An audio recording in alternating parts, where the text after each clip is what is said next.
أشكو غرامي يا نور الوجود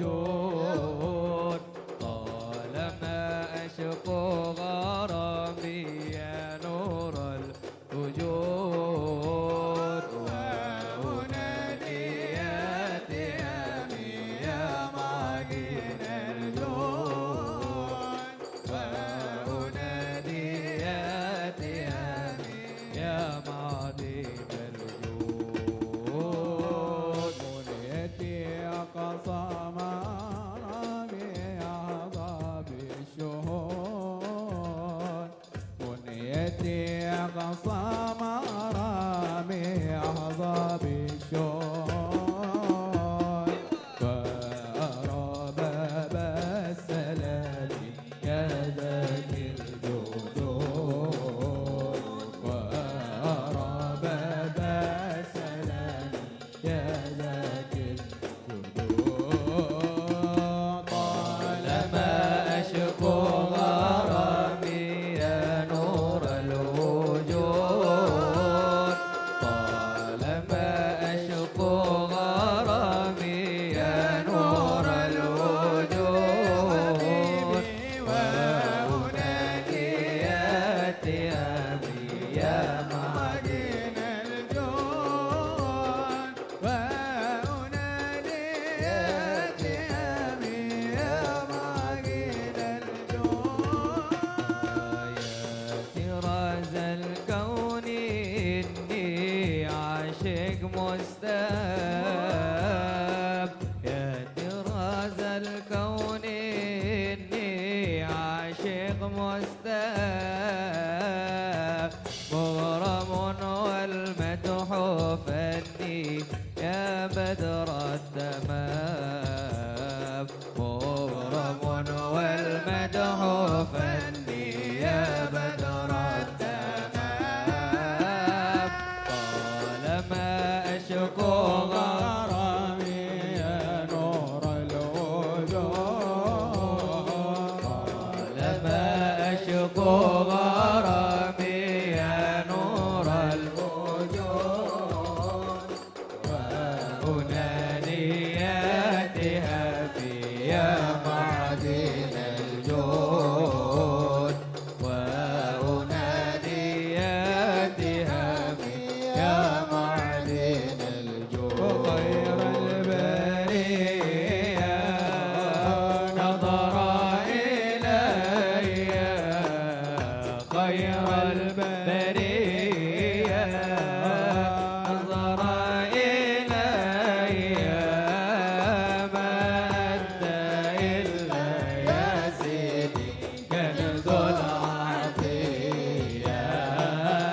ما أنت إلا يا سيدي كنز العطية يا بحر فضلي وتجادلي يا بحر فضلي وتجادلي جدلي بوسل يا سيدي قبل المنية جدلي بوسل يا سيدي قبل المنية خير البرية نظر إلي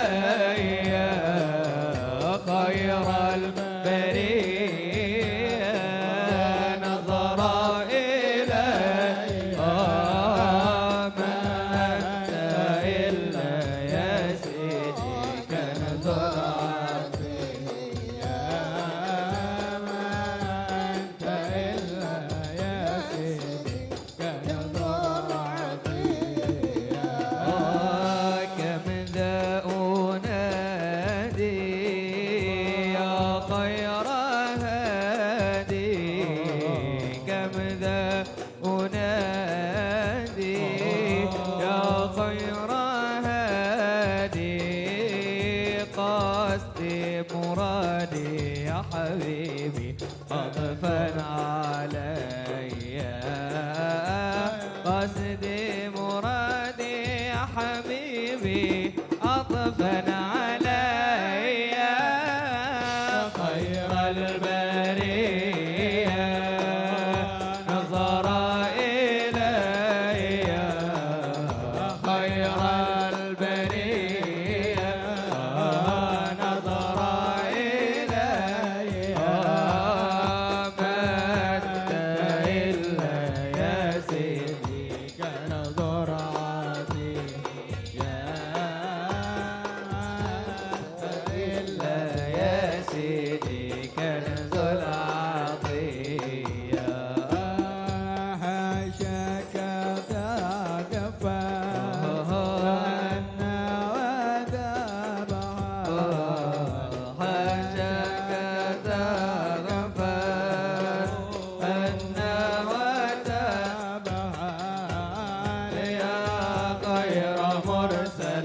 يا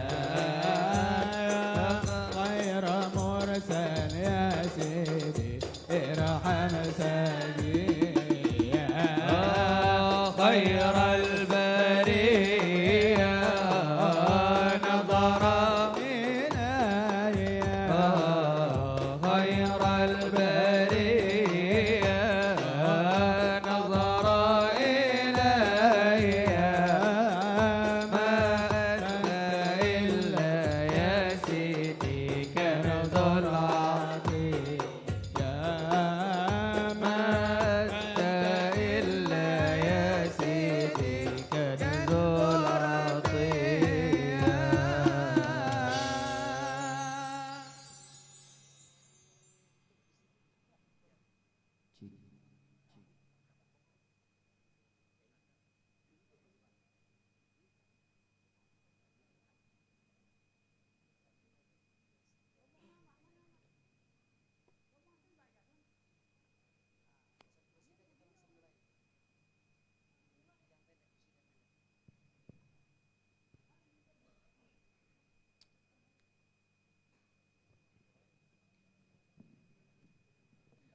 ركت عيناي شوقا ولطيبة زرفت عشقا فأتيت إلى حبيبي فاهدأ يا قلب ورفقا صلي على محمد سلام عليك يا رسول الله السلام عليك يا حبيبي يا نبي الله السلام عليك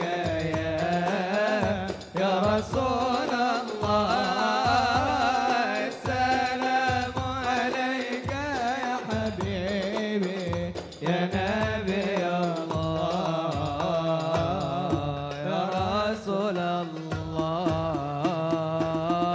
قلب بالحق تألق وبظاهرة تألق يبكي يزعل خالقه فأتاه الوهي فأشرق قلب بالحق تعلق وبغير تعلق يبكي يسأل خالقه فأتاه الوحي فأشرق اقرأ اقرأ يا محمد السلام عليك يا رسول الله السلام عليك يا حبيبي يا نبي الله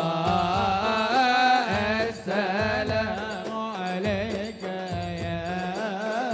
يا رسول الله السلام عليك يا حبيبي يا نبي الله يا رسول الله يا طيبة جئتك صبا لرسول الله محبا بالروضة سكنت روحي والجوار الهادي محمد يا طيبة جئتك صبا لرسول الله محبا بالروضة سكنت روحي وجوار الهادي محمد السلام عليك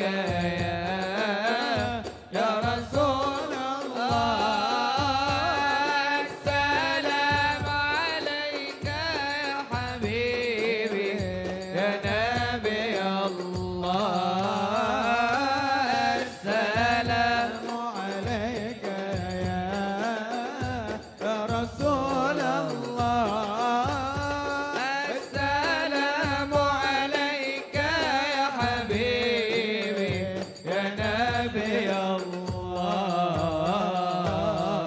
يا رسول الله. اللهم صل وسلم وبارك عليه وعلى آله.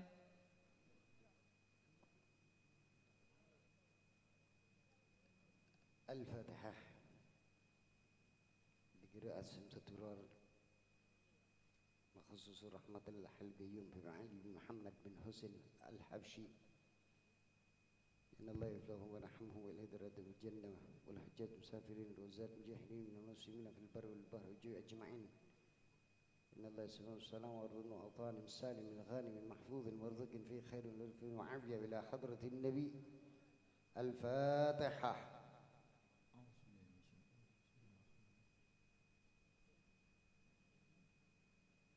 يا ربي صل على محمد يا ربي صل عليه وسلم. يا ربي صل على محمد يا ربي صل عليه وسلم. صل على محمد أشرف بدر في الكون أشراك. يا ربي صل على محمد يا ربي صل عليه وسلم. صل على محمد أكرم داعي يدعو إلى الحق. يا ربي صل على محمد يا ربي صل عليه وسلم. صل على محمد المصطفى الصادق المصدق. يا ربي صل على محمد يا ربي صل عليه وسلم. صل على محمد أحلى الورى من تقى وأسدى. يا ربي صل على محمد يا ربي صل عليه صل وسلم. على محمد أفضل من بالتقى تحقق. يا ربي صل على محمد يا ربي صل عليه وسلم. صل على محمد من بالسخاء والوفاء تخلق. يا ربي صل على محمد يا ربي صل عليه وسلم. يا ربي صل على محمد واجمع من الشمل ما تفرق. يا ربي صل على محمد يا ربي صل عليه وسلم. يا ربي صل على محمد واصلح وسهل ما قد تعوق. يا ربي صل على محمد يا ربي صل عليه وسلم. صل على محمد وافتح من الخير كل مغلق. يا ربي صل على محمد يا ربي صل عليه صل وسلم. على محمد وآله ومن بالنبي تعلق. يا ربي صل على محمد يا ربي صل عليه صل وسلم. على محمد وآله ومن للحبيب يعشق. يا ربي صل على محمد يا ربي صل عليه صل وسلم. على محمد ومن بحبل النبي توثق. يا ربي صل على محمد يا ربي صل عليه وسلم. صل على محمد يا ربي صل عليه وسلم. يا ربي صل على محمد يا ربي صل عليه وسلم. اللهم صل وسلم وبارك عليه. أعوذ بالله من الشيطان الرجيم. بسم الله الرحمن الرحيم.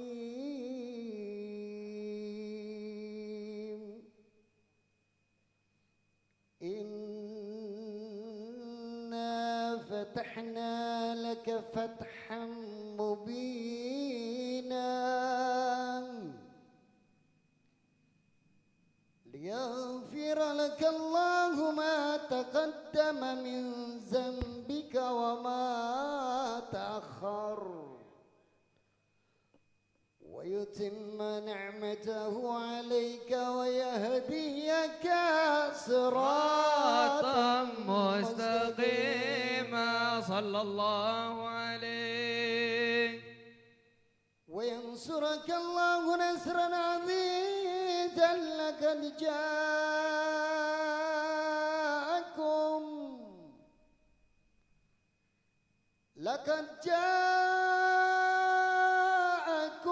رسول من أنفسكم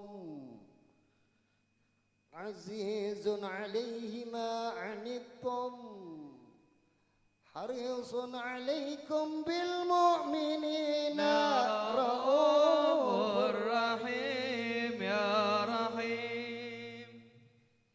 فإن تولوا فقل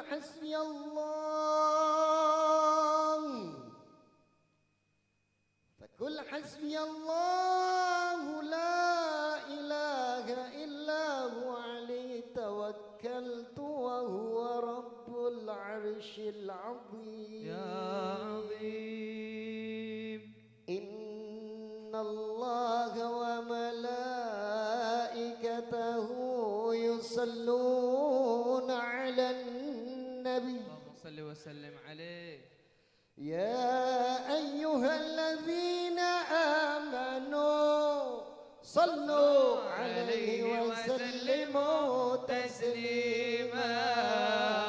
اللهم صل وسلم وبارك عليه وعلى آله. بسم الله الرحمن الرحيم. الحمد لله القوي السلطان الواضح برهانه المبسوط في الوجود كرمه وإحسانه صلى الله عليه. تعالى مجده وعظم شأنه خلق الخلق لحكمة وطوى عليها علما وبسط له من فائد المنة ما جرت به في أقداره القسمة صلى الله عليه. فأرسل إليه ما شرف خلقه وأجل عبيده الرحمن تعلقت إرادته الأزلية بخلق هذا العبد المحبوب فانتشرت آثار شرفه في عوالم شهادته والغيوب صلى الله عليه. فما أجل هذا المن الذي تكرم به المنان وما أعظم هذا الفضل الذي برد من حضرة الإحسان صورة كاملة ظهرت في هيكل محمود فتعترت بوجود أكناف الوجود وترزت برد العوالم بطراز التكريم. اللهم صل وسلم أشرف الصلاة والتسليم على سيدنا ونبينا محمد الرؤوف الرحيم. اللهم صل وسلم وبارك عليه وعلى آله. بلغ العلا بكماله كشف الدجى بجماله حسنت جميع خصاله. لساني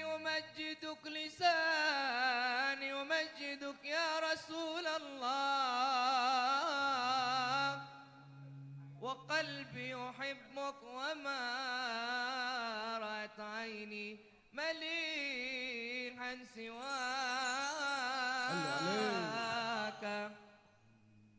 فقت يا طه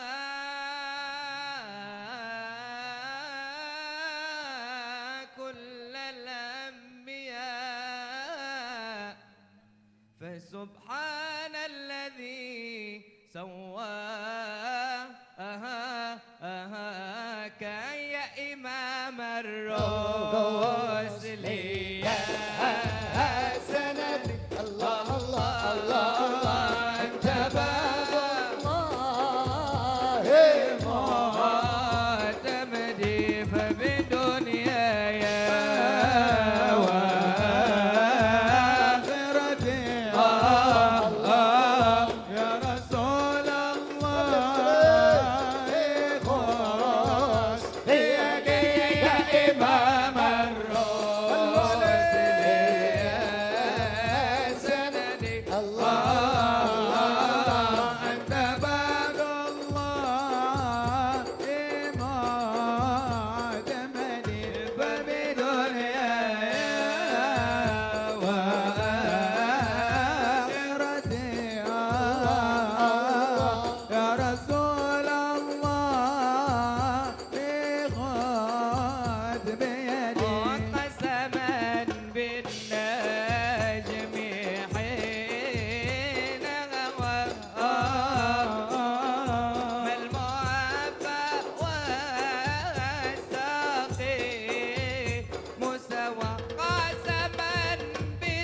في دنياي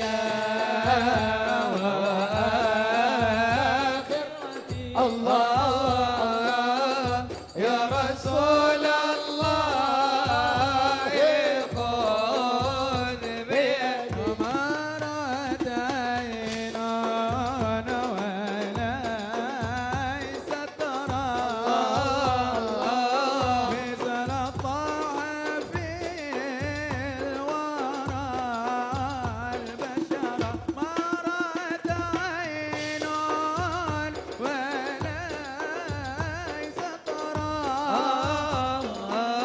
مثل طه في الورى البشر خير من فوق الثرى سرى ظاهر الأخلاق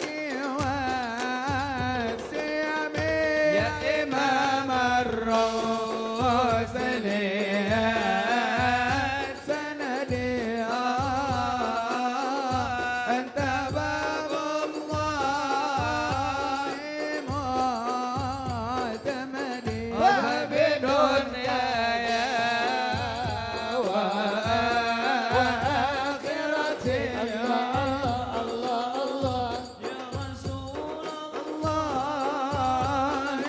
خذ بيدي يا ربي فانفعنا ببركته واهدنا الحسنى بحرمته ربي فانفعنا ببركته واهدنا الحسنى بحرمته وأمتنا في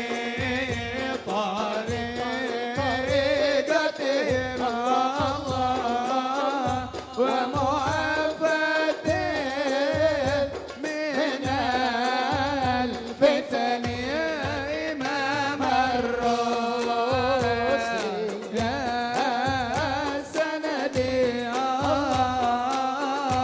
أنت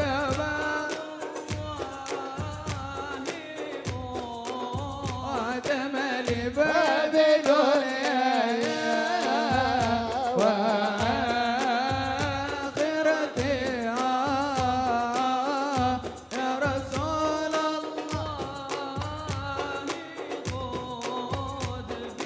الله يا عظيم أنت العظيم قد همنا عمنا عظيم وكل هم همنا ياخذ باسمك يا عظيم. يا ربنا بسورة البقرة وبالرجال رجال العشرة اجعلوا أمورنا ميسرة نحن كل المسلمين الله يا عظيم أنت العظيم قد همنا أمنا عظيم وكل هم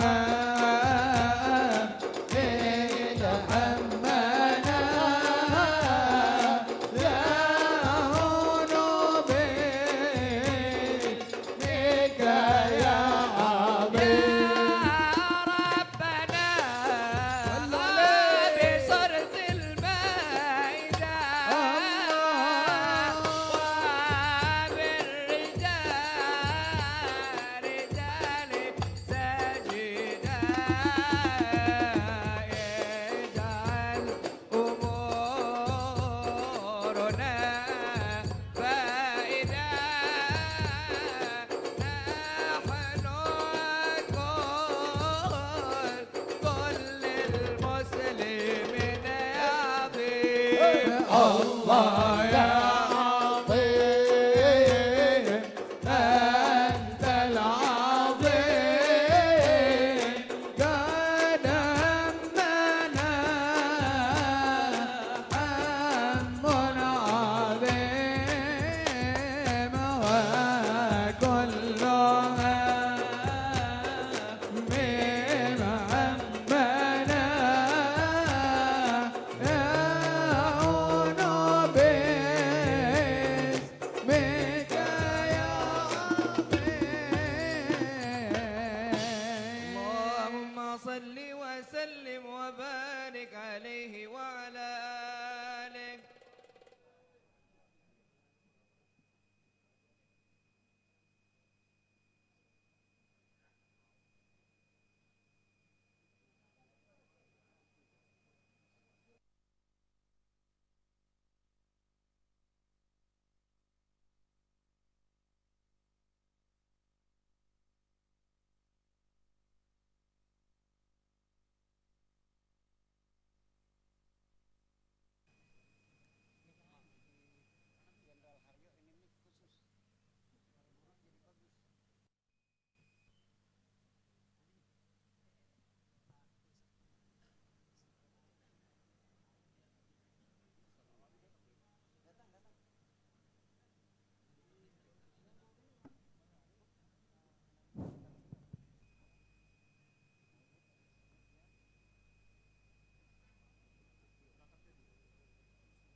اللهم صل وسلم أشرف الصلاة والتسليم على سيدنا ونبينا محمد الرؤوف الرحيم.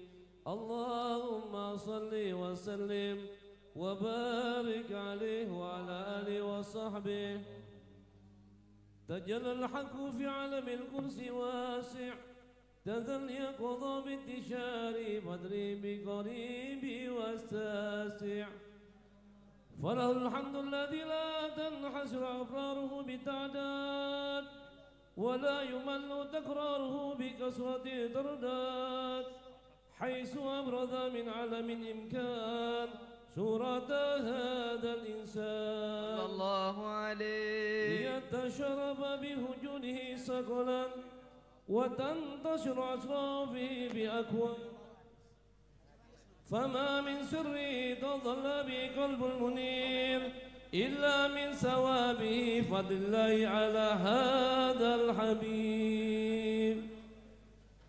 يا لقد بسرور قد تولى بعبي عما العنا ما نولى، جل من شربت وجودا بالنور غمرا كون البحجة وجمالا صلى الله عليه. قد ترك بحسن على المقام وتنحى في مجدي وتعالى، لاحظته هيون في مجد له بشرا كاملا يضيء ضلالا صلى الله عليه. وهو من فوق علم ما قطعته رفعة في شؤونه وكمالا.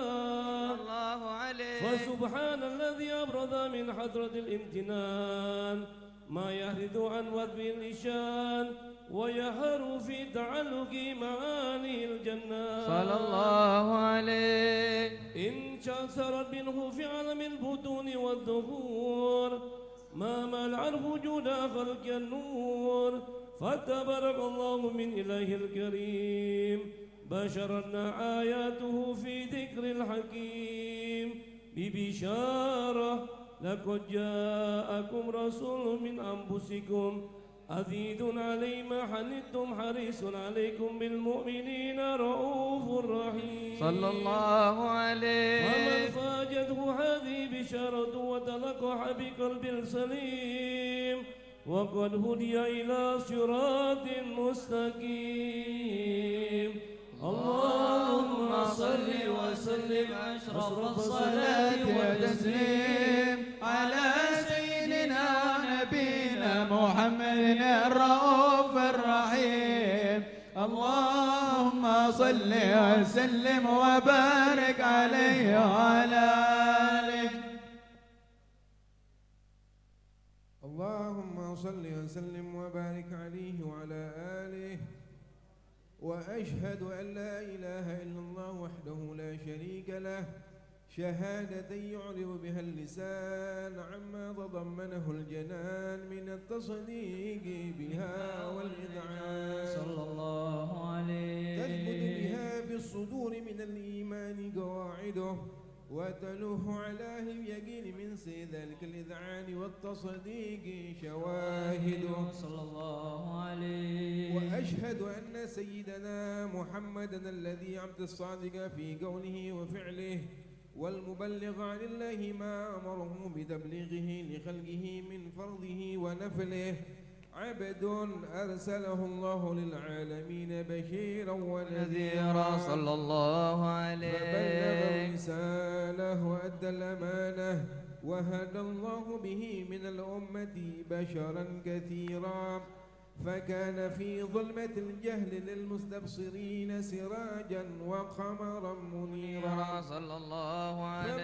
أعظمها من منة ذكره الله بها على البشر وما أوسعها من نعمة انتشر سرها في البحر والبر صلى الله عليه. اللهم صل وسلم بأجل الصلوات وأجمعها وأزكى التحيات وأوسعها على هذا العبد الذي وفى بحق العبودية وبرز فيها في الخلد الكمال وقام بحق الربوبية في مواطن الخدمة لله وأقبل عليه غاية الإقبال صلى الله عليه. ينتصر بها روح المصلي عليه به فينبسط في قلبه نور سر تعلقه به وحبه ويكتب بها بعناية الله في حسبه وعلى آله وصحبه الذين ارتقوا صحوة المجد بقربه وتفيأوا ظلال الشرف الأصلي بوده وحبه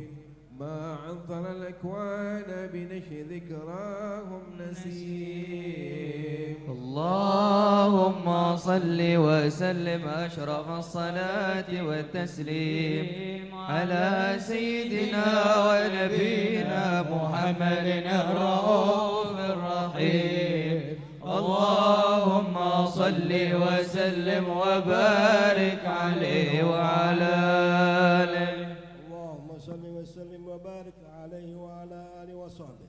الله عليه. أما بعد فلما تعلقت إرادة الله في علم القديم بظهور آثار التخصيص للبشر الكريم بالتكريم والتكريم نفذت القدرة الباهرة بالنعمة الواسعة والمنة الغامرة فانفلقت بيضة التصوير في العالم المطلق الكبير عن جمال مشهود بالعين من واسم الكمال المطلق والحسن التام والزين صلى الله عليه. وتنقل ذلك الجمال الميمون في الأسراب الكريمة والبطون فما من سلب ضمه إلا وتمت عليه من الله النعمة صلى الله عليه. والرقام التام الذي يتنقل به بروجه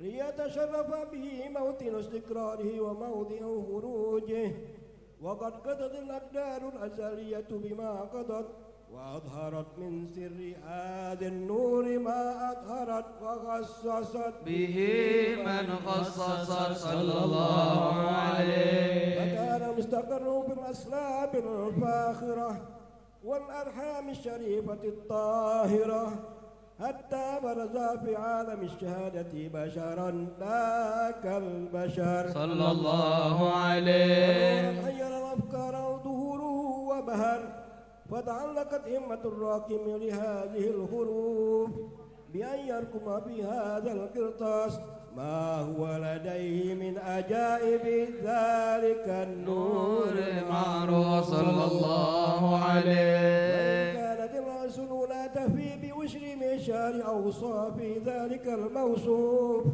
تشويقا للسامين من خواص المؤمنين وترويها للمتعلقين بهذا النور المبين صلى الله عليه. وإلا فأنا ضرب الأقلام عن شؤون خير الأنام، ولكن هزني إلى تدوين ما حفظته من سير أشرف المخلوقين وما أكرمه الله به بمولد من الفضل الذي أما العالمين، وبقيت رايته في الكون منشورة على مر الأيام والشهور والسنين،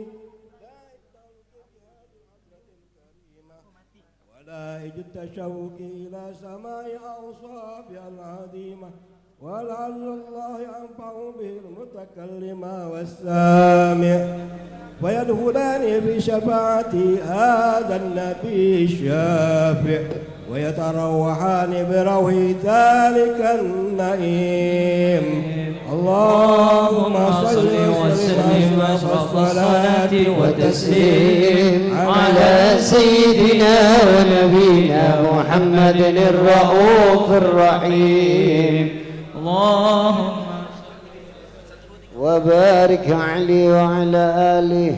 الله الله الله الله الله الله لا إله إلا الله.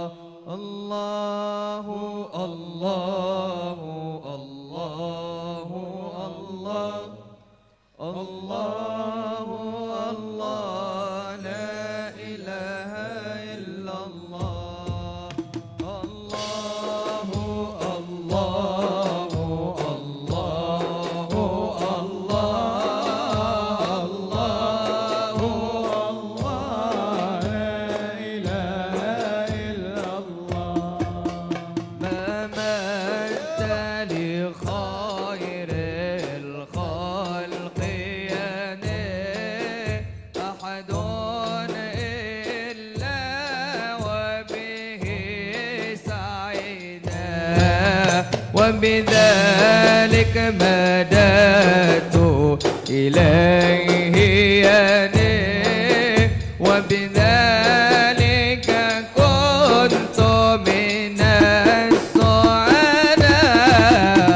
الله الله الله الله الله الله لا إله إلا الله. الله الله الله الله الله لا إله إلا الله. والليلة عندكم عيد يا أحبابي يا مولد رسول الله خير البرية. والليلة عندكم عيد يا أحبابي يا مولد رسول الله خير البرية. حي القيوم الله، حي القيوم الله.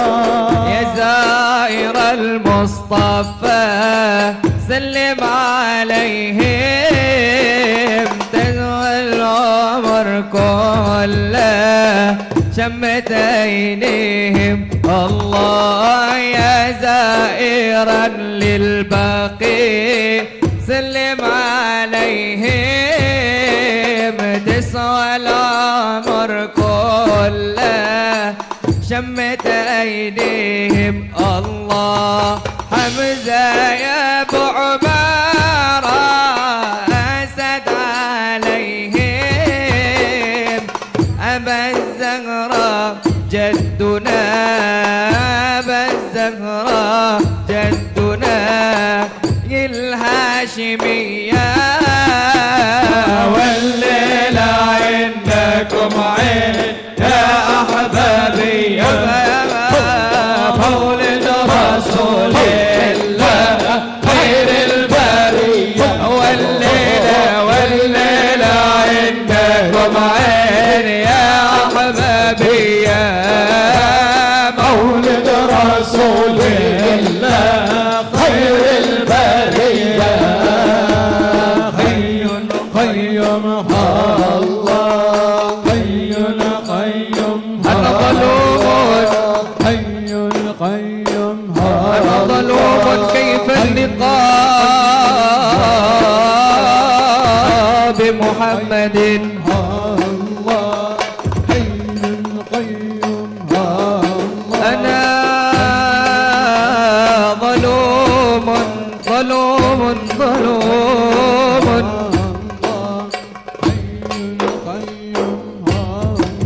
أنا ظلوم كيف اللقاء بمحمد وعين عصت كيف الحبيب تشاهد أنا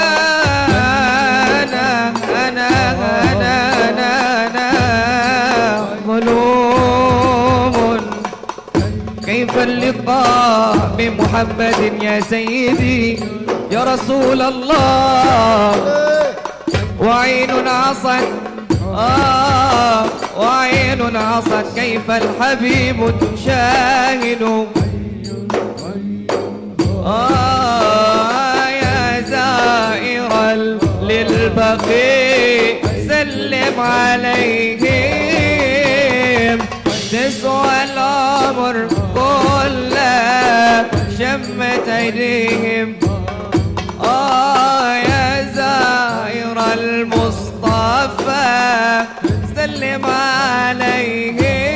عليهم تسوى العمر كله شمت عينيهم الله حمزة يا ابو عمارة أسد عليهم أبا الزغراء جدنا أبا الزغراء جدنا كل غاشمية والليلة عندكم عين صلوا عليه يا حبابي يا الله مولد رسول الله خير البرية والليلة عندكم عين يا حبابي يا مولد رسول الله خير البرية حي القيوم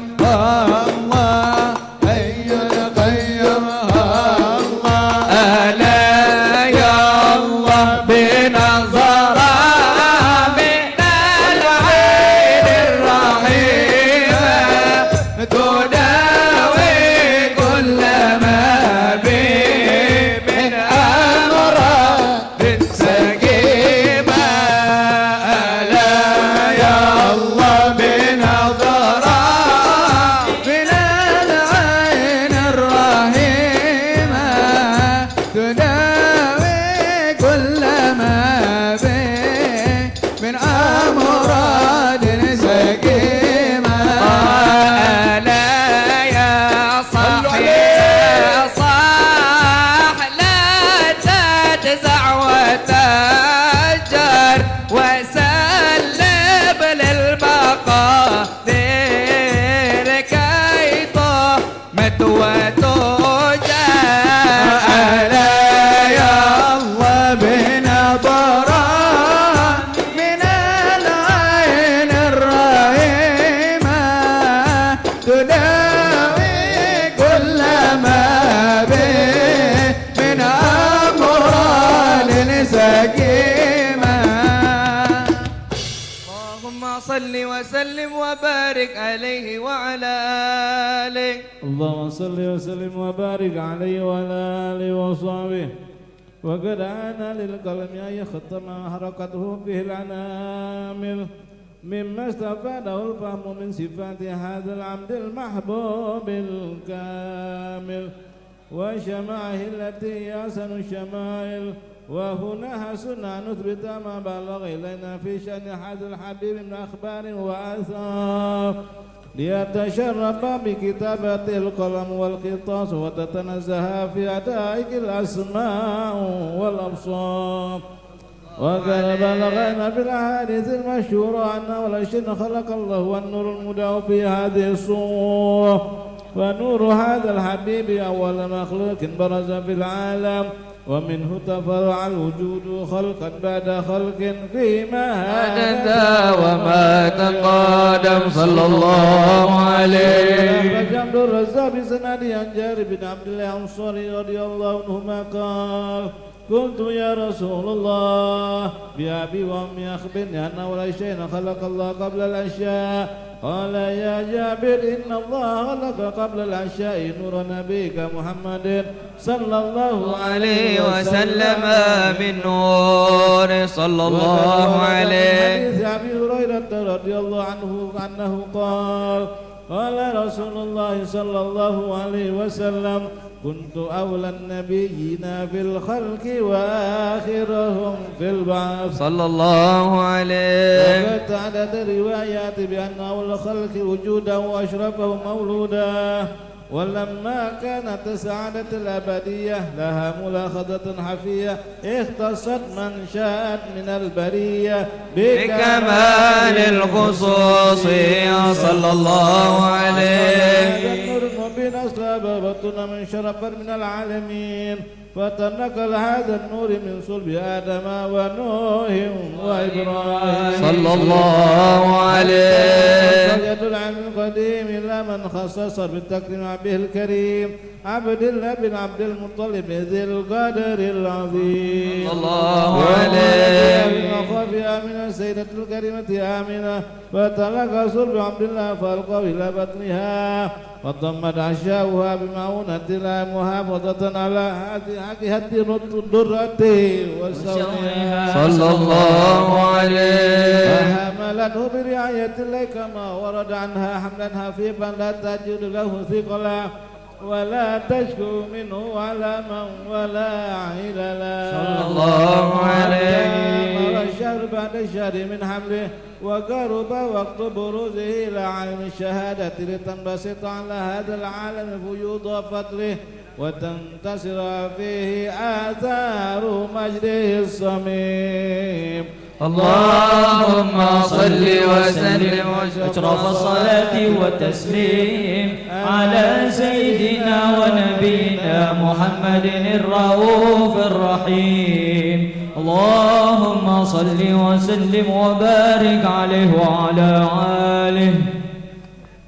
اللهم صل وسلم وبارك عليه وعلى آله صلى الله وكنت عليه. عن قلبي هذه الدرات المكنونة والجوهرة المعسونة والغن كله يزبي ويمسي في سرور وابتهال بقرب ظهور إشراق هذا السراج والعيون متشوفة إلى بروز متشوقة إلى ثقات جواقر كنوز صلى الله عليه. كل دابة لقريش نطقت ببث العبارة معلنة بكامل البشارة وما من حمل حملت في ذلك العام إلا عدد بها منها غلام من بركات وسعادة هذا الإمام صلى الله عليه. ولم تزل الأرض والسماوات متضمعة بذر فرائض ملكاته أشرف البريات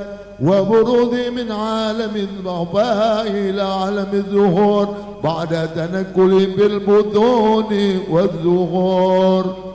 بازر الله بالوجود بهجة التكريم وبسط بالعالم الكبير مائدة التشريف والتعظيم ببروز هذا البشر الكريم. والصلاة والتسليم على سيدنا ونبينا محمد الرؤوف الرحيم. يا حنان يا منان يا قديم الإحسان يا حنان يا منان يا قديم الإحسان بحر جودك مليان جد لنا بالغفران جد لنا بالغفران.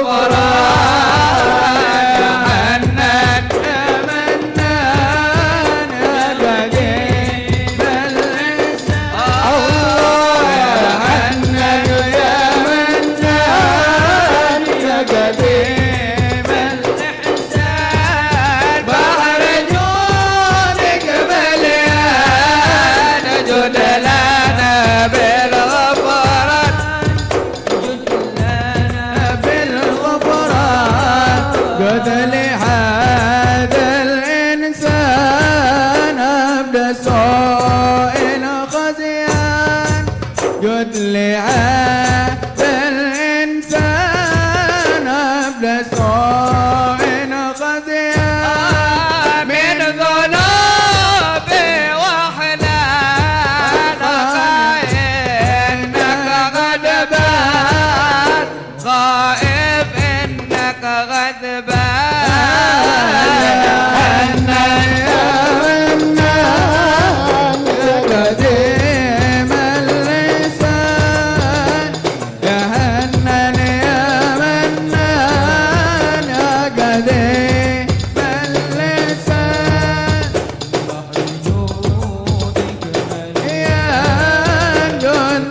ربنا نستعفيك ربنا نسترضيك ولنا ظن فيك يا رجال الإيمان يا رجال الإيمان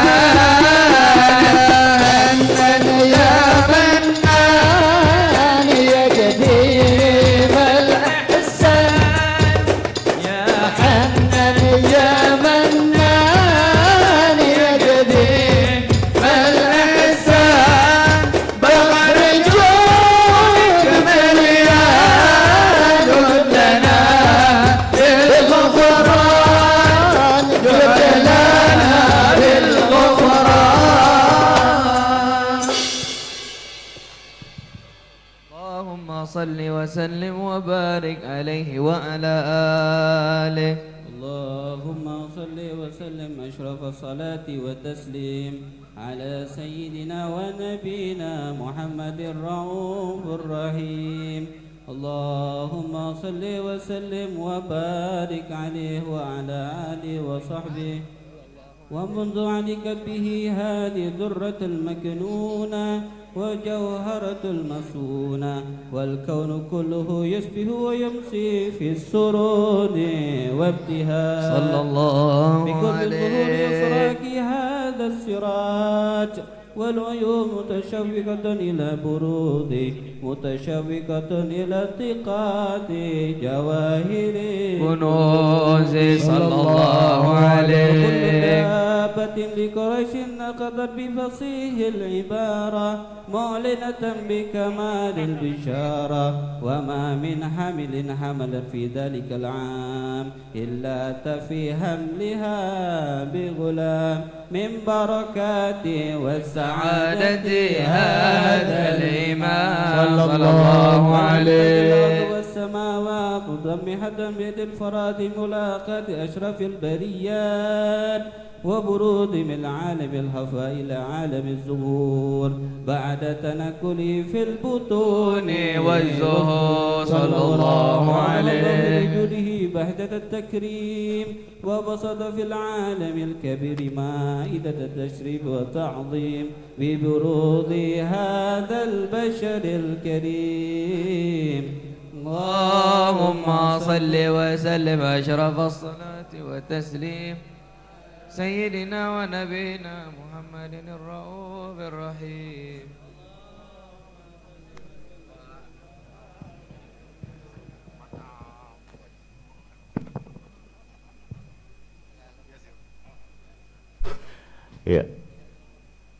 اللهم صل وسلم وبارك عليه وعلى آله وصحبه فإنك رفعوان وذي هذا الحبيب أعلنت السماوات والأرضون ومن فيهن بالترحيب صلى الله عليه. وأمطار الوجود الإلهي على أهل الوجود تثج وألسنة الملائكة بالتبشير للعالمين تعيد سبحان الله الحمد لله ولا إله إلا الله والله أكبر. سبحان الله الحمد لله ولا إله إلا الله والله أكبر. سبحان الله الحمد لله ولا إله إلا الله والله أكبر.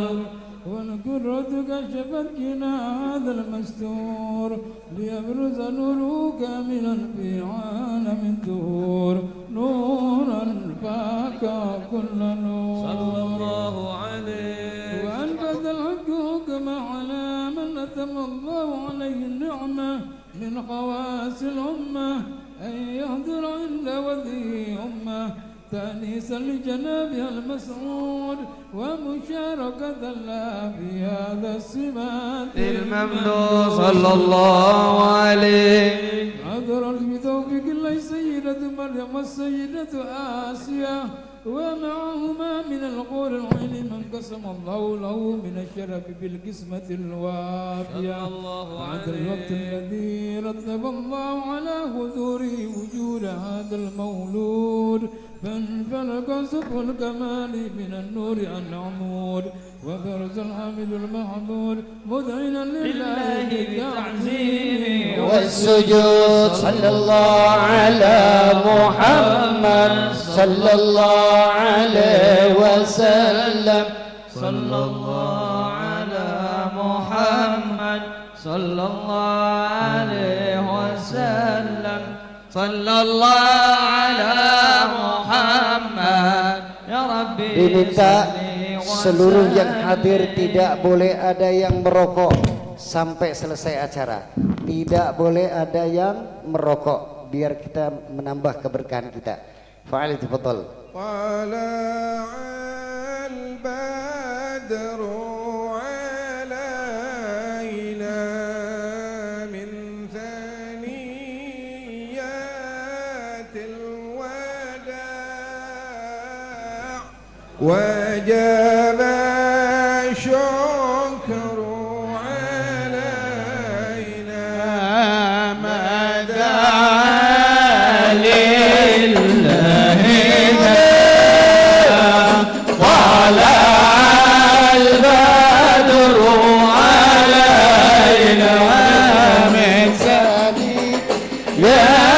صلوات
الله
رسول الله جينا لزيارة قاصدين الله نرتجي منك شفاعة يا رب العالمين نهج سبيلي به نسعد وننشد ربي بلغنا بجاهه في جواري خير مقعد يا تواب تب علينا يا تواب تب علينا وارحمنا وانصر إلينا وارحمنا وانصر إلينا واغفر لي ذنوبي واجعل الجنة إلهي يا يا الله اغفر لي ذنوبي واجعل الجنة إلهي يا الله صلاة الله تغشى أشرف الرسل محمد يا الله اغفر لي ذنوبي واجعل الجنة هلالي يا الله الله رب البرايا أستغفر الله من الخطايا استغفر الله رب البرايا استغفر الله من الخطايا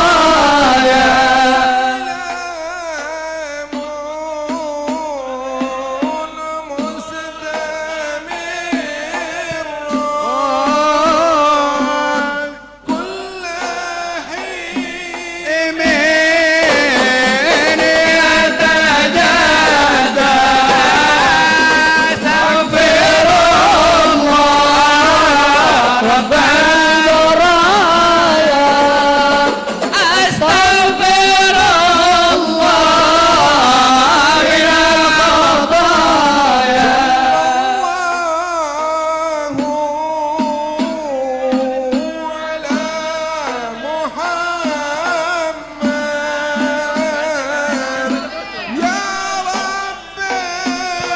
صل عليه وسلم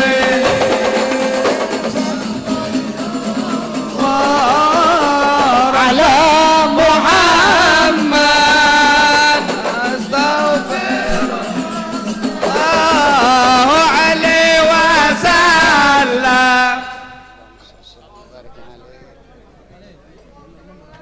Allahumma sholli wa sallim wa barik Ustaz alaihi. Syukri baca syama'il. Hadirin rahimakumullah.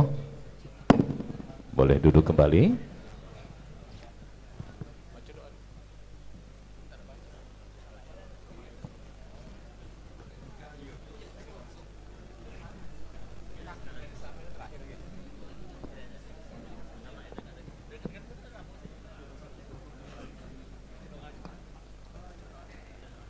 اللهم صل وسلم وبارك عليه وعلى آله وصحبه. ولقد اتصف صلى الله عليه وسلم من محاسن الأخلاق بما تضيق عن كتابته بطون الأوراق. كان صلى الله عليه وسلم أحسن الناس خلقا وخلقا وأولهم إلى مكارم الأخلاق سبقا صلى الله وأوصاهم عليه بالمؤمنين حلما ورفقا برا رؤوفا لا يقول ولا يفعل إلا معروفا له الخلق السهل واللفظ المحتوي على المعنى الجزل إذا دعاه المسكين أجابه إجابة معجلة صلى الله عليه وهو الأب الشفيق الرحيم لليتيم والأرملة وله مع سهولة أخلاقه الهيبات القوية التي ترتعد منها فرائس الأقوياء من البرية صلى الله عليه ومن نشر طيبه تعطرت الطرق والمنازل وبأرب ذكره تطيبت المجالس والمحافل صلى الله عليه وهو صلى الله عليه وسلم أجم الصفات الكمالية والمنفرد بخلقه وخلقه بأشرف خصوصية فما من خلق في البرية محمود إلا وهو متلقى عن زين الوجود صلى الله عليه أجملت في وصف الحبيب وشانه وله الأولى في مجده ومكانه أوصاف عز قد تعالى مجدها أخذت على نجم السهى بعنانه صلى الله عليه وقد انبسط القلم في التدوين ما أفاده العلم من وقاء مولد النبي الكريم وحكاية ما أكرم الله به هذا العبد المقرب من التكريم والتعظيم والخلق العظيم صلى الله عليه فحسن مني أن أمسك عنة الأقلام في هذا المقام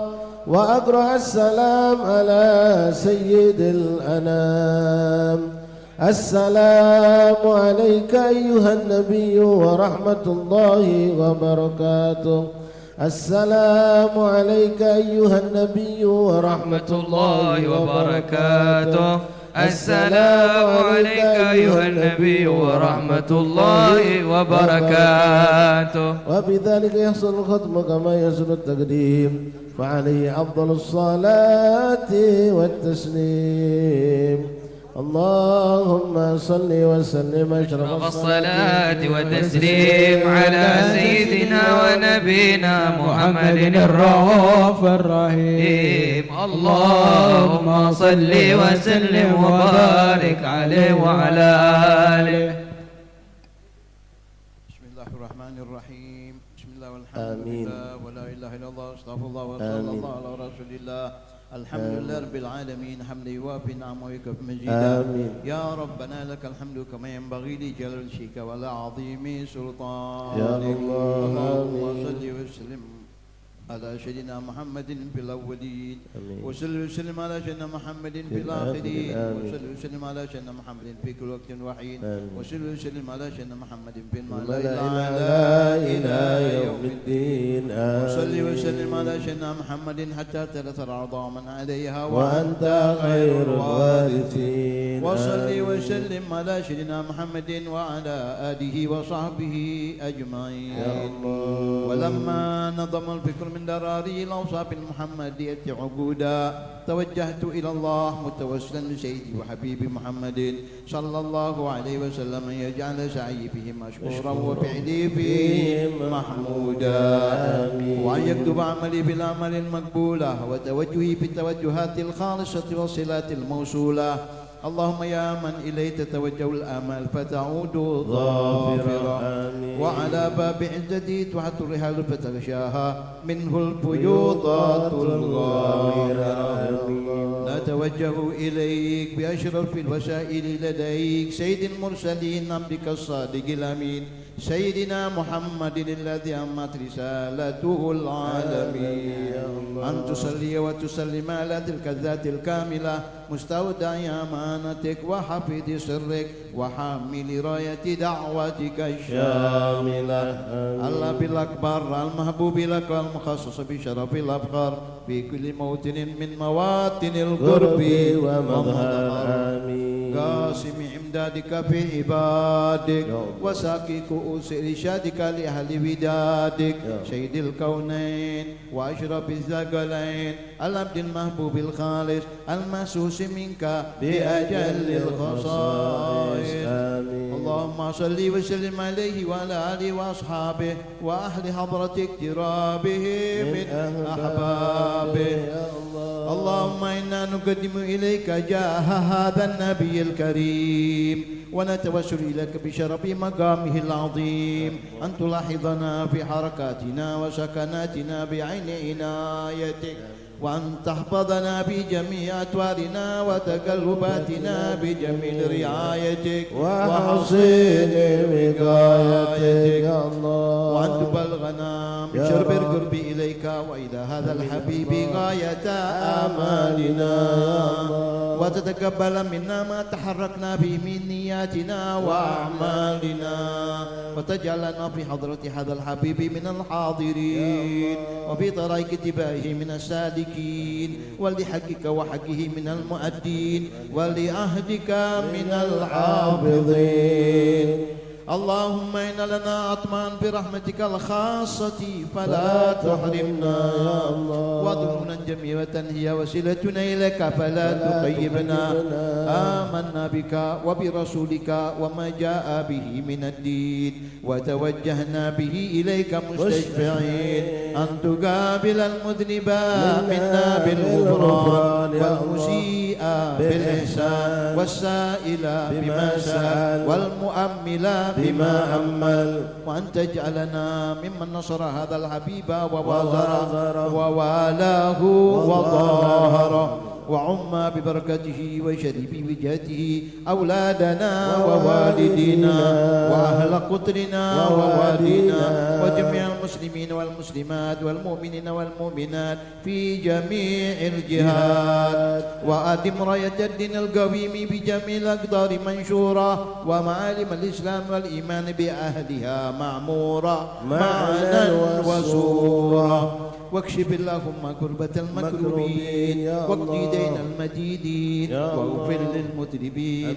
وتقبل توبة التائبين وانشر رحمتك على عبادك المؤمنين أجمعين، واكفي شر المعتدين والظالمين وابسط العدل بولاة الحق في جميع النواحي والأقطار، وأيدهم بتأييد من عندك ونصر على المعاندين من المنافقين والكفار، واجعلنا يا رب في الحسن الحصين من جميع البلايا، واجعلنا يا رب في الحسن الحصين من جميع البلايا، واجعلنا يا رب في الحسن الحصين من جميع البلايا وفي الهرج المكين من الذنوب والخطايا، وأدمنا بالعمل بطاعتك والصدق في خدمتك قائمين، وإذا توفيتنا فتوفنا مسلمين مؤمنين، واختم لنا منك بخير أجمعين، وصل وسلم على هذا الحبيب المحبوب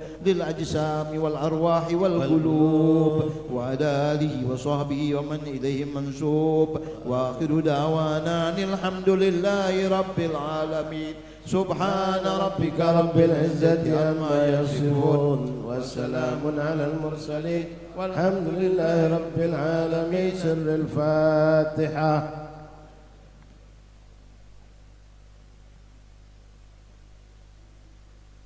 ربنا تقبل منا إنك أنت السميع العليم وتب علينا إنك أنت التواب الرحيم.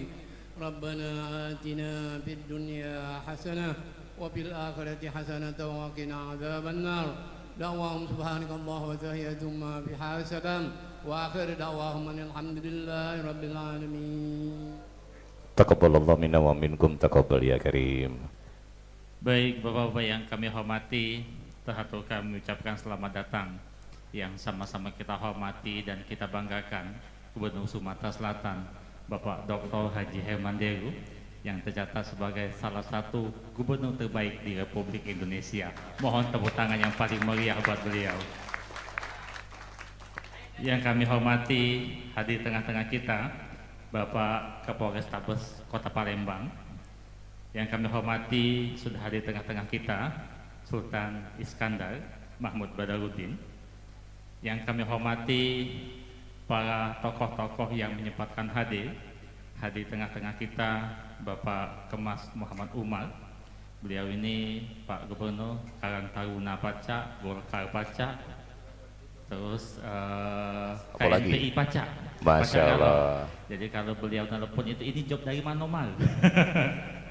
Yang kami hormati hadir tengah-tengah kita Ketua KPU Kota Palembang, hadir juga di tengah-tengah kita yang sama-sama kita hormati dari Bank Syariah Indonesia, hadir tengah-tengah kita yang mewakili Wali Kota Palembang,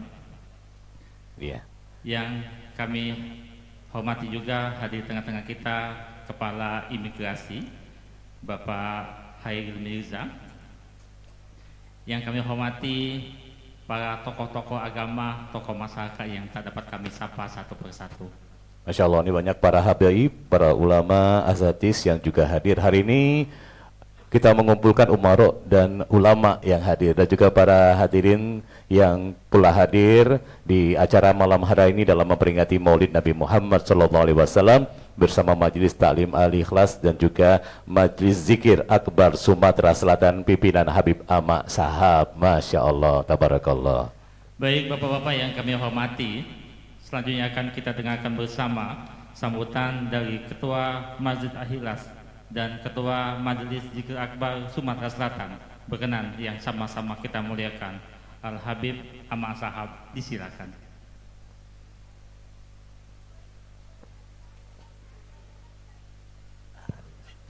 Assalamualaikum warahmatullahi ta'ala wabarakatuh. Alhamdulillah, alhamdulillah rabbil alamin, wa bihi nasta'in ala umuri dunya waddin, wassalatu wassalamu ala sayyidina wa habibina wa syafi'ina maulana Muhammadin wa ala alihi wa sahbihi ajma'in, amma ba'd. Al-Mukarram wal Mukhtaram, para habaibun al-kiram, para kiai, para tuan guru yang sama-sama kita muliakan dan yang kita hormati, kita cintai, Bapak Gubernur kita, kami mengucapkan jazakumullah khairan jaza, beribu-ribuan terima kasih, karena beliau ini dari luar kota, nggak balik lagi ke rumah, langsung alatul, langsung ke sini. Masya Allah, tabarakallah. Kami ucapkan terima kasih kepada Bapak Gubernur Sumatera Selatan dan seluruh yang hadir di sini. Ada Sultan kita, Masya Allah, tabarakallah. Ana dengan Sultan ini dari tahun 9899 Majelis Zikir Akbar ini. Jadi Pak Gub ini dari tahun 98 menuju ke tahun 99 Majelis Zikir Akbar ini sudah ada. Bukan peresmian Majelis Zikir Akbarnya, tapi sekretariatnya. Yang kemarin notabene kecil, sekarang alhamdulillah Allah Subhanahu wa taala yang memberikan kemudahan untuk membesarkan ini tempat sekretariat, dan insya Allah akan jadi tempat yang bermanfaat buat umat. Amin ya rabbal alamin. Yang terhormat di sini juga, Masya Allah, dulur kita, kalau anda tidak pernah manggil beliau ini Kombes Pak Gub, selalu manggil beliau Jenderal Haryo, karena beliau layak untuk jenderal. Karena kita juga berterima kasih Pak Gub, kemarin nama kita Sumatera Selatan terangkat kembali, berkah diademkan, ditemuin oleh Bapak Kapolres Tabes. Pendemo-pendemo di mana-mana rusuh, akan tetapi beliau dengan gagah, dengan berani, beliau menemui para pendemo dengan santun, maka tidak ada keributan, yang ada malahan keharmonisan, kesejukan. Ini kita apresiasi dulu buat jenderal kita Haryo, yang insya Allah mudah-mudahan gak lama lagi beliau akan naik jenderalnya. Amin ya rabbal alamin. Satu lagi, ana berbangga juga di sini, lebih dari 7 ormas Bapak Gub, lebih dari 7 ormas yang kita kumpulkan di sini tidak lain tidak bukan Pak Gub. Kita berharap, ayo kita sudah komit, kita sudah kumpul kemarin. Banyak berita-berita yang tidak beres tentang ormas. Kita tidak mau lagi dengar cerita-cerita tentang negatif dari ormas. Setuju? Ormas itu jadilah penyejuk, bukan momok, bukan menghantui. Ormas itu ada di tengah-tengah masyarakat. Setuju? Jadi tidak boleh ormas ke depan apalagi memberikan contoh yang tidak-tidak. Ya, kita cinta semua. Semoga ormas ke depan selalu mensupport ulama, mensupport kiai, mensupport gubernur kita. Insya Allah Palembang sejuk, Sumatera sejuk, Sumatera damai, Sumatera zero konflik. Setuju semua? Siap? Jangan setuju-setuju yang ormas tuh. Kita jaga solid kita. Setuju? Tidak boleh ada yang berantem. Semua ayo duduk. Kalau ibarat tadi ada masalah, ayo ngopi.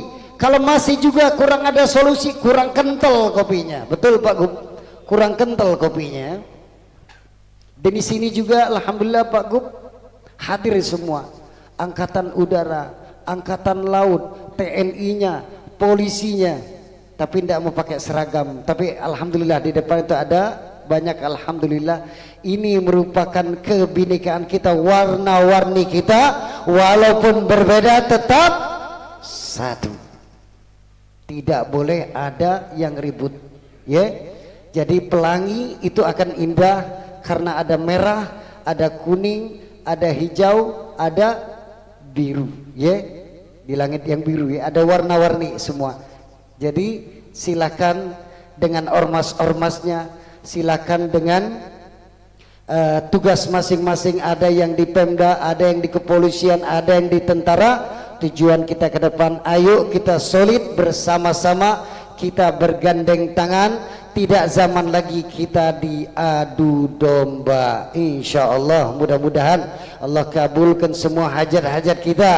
Allah mudahkan segala urusan kita, dan Palembang Sumatera Selatan dijadikan daerah yang baldatun tayyibatun wa rabbun ghafur. Amin ya rabbal alamin. Hadza minni, al-afu minkum, wassalamualaikum warahmatullahi wabarakatuh. Waalaikumsalam warahmatullahi wabarakatuh. Telah kita dengarkan tentunya sambutan dari Ketua Majelis Zikir Akbar Sumatera Selatan dan Ketua Majelis Al-Ikhlas Al-Habib Muhammad Naufal bin Ja'far Shahab. Dan alhamdulillah Cek, hari ini juga kebetulan bertepatan dengan putra beliau, dua-duanya lagi di khitan. Masya Allah, yang namanya Syekh Muhajir dan Muhammad Ja'far. Baik Bapak-Bapak yang kami hormati, alhamdulillah Bang Dila, pokoknya semakin hari Yo, cawan kita. Ya, Kota Palembang dipimpin oleh Pak Haryo. Semakin hari kawan aku semakin dikit. Ngapa? Kena tangkep. Kena tangkep kalau. Kapan apa kabar sana tangkep apa kaburan? Pernah jadi preman pasar 16. Itu pasar Cinde. Baik Bapak Ibu yang kami hormati, selanjutnya akan kita dengarkan bersama sambutan dari yang sama-sama kita hormati dan kita banggakan, Gubernur Sumatera Selatan, Bapak Dr. Haji Hemanderu. Disilakan.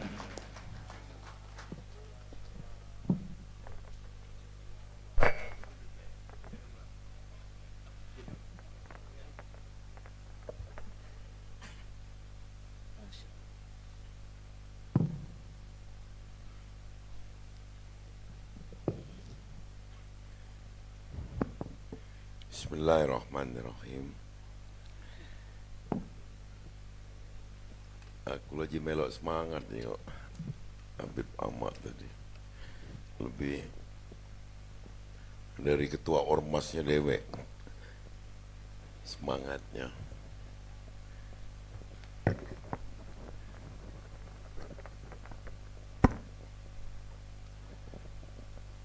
Pantun dulu ya tadi. Air di sumur sungguh jernihnya, menimba air dibantu Mamat, duduk bersama.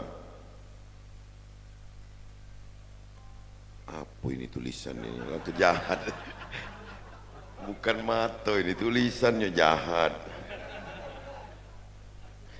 Duduk bersama mendengarkan petuah, semoga mendapat hidayah dan rahmat.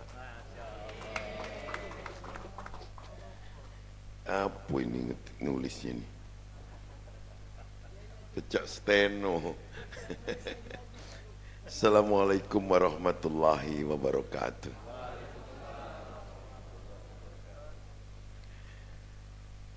Yang kita hormati, kita muliakan, dan sama kita taati para kiai, para alim, para ulama, para habaib yang hadir di majelis ini.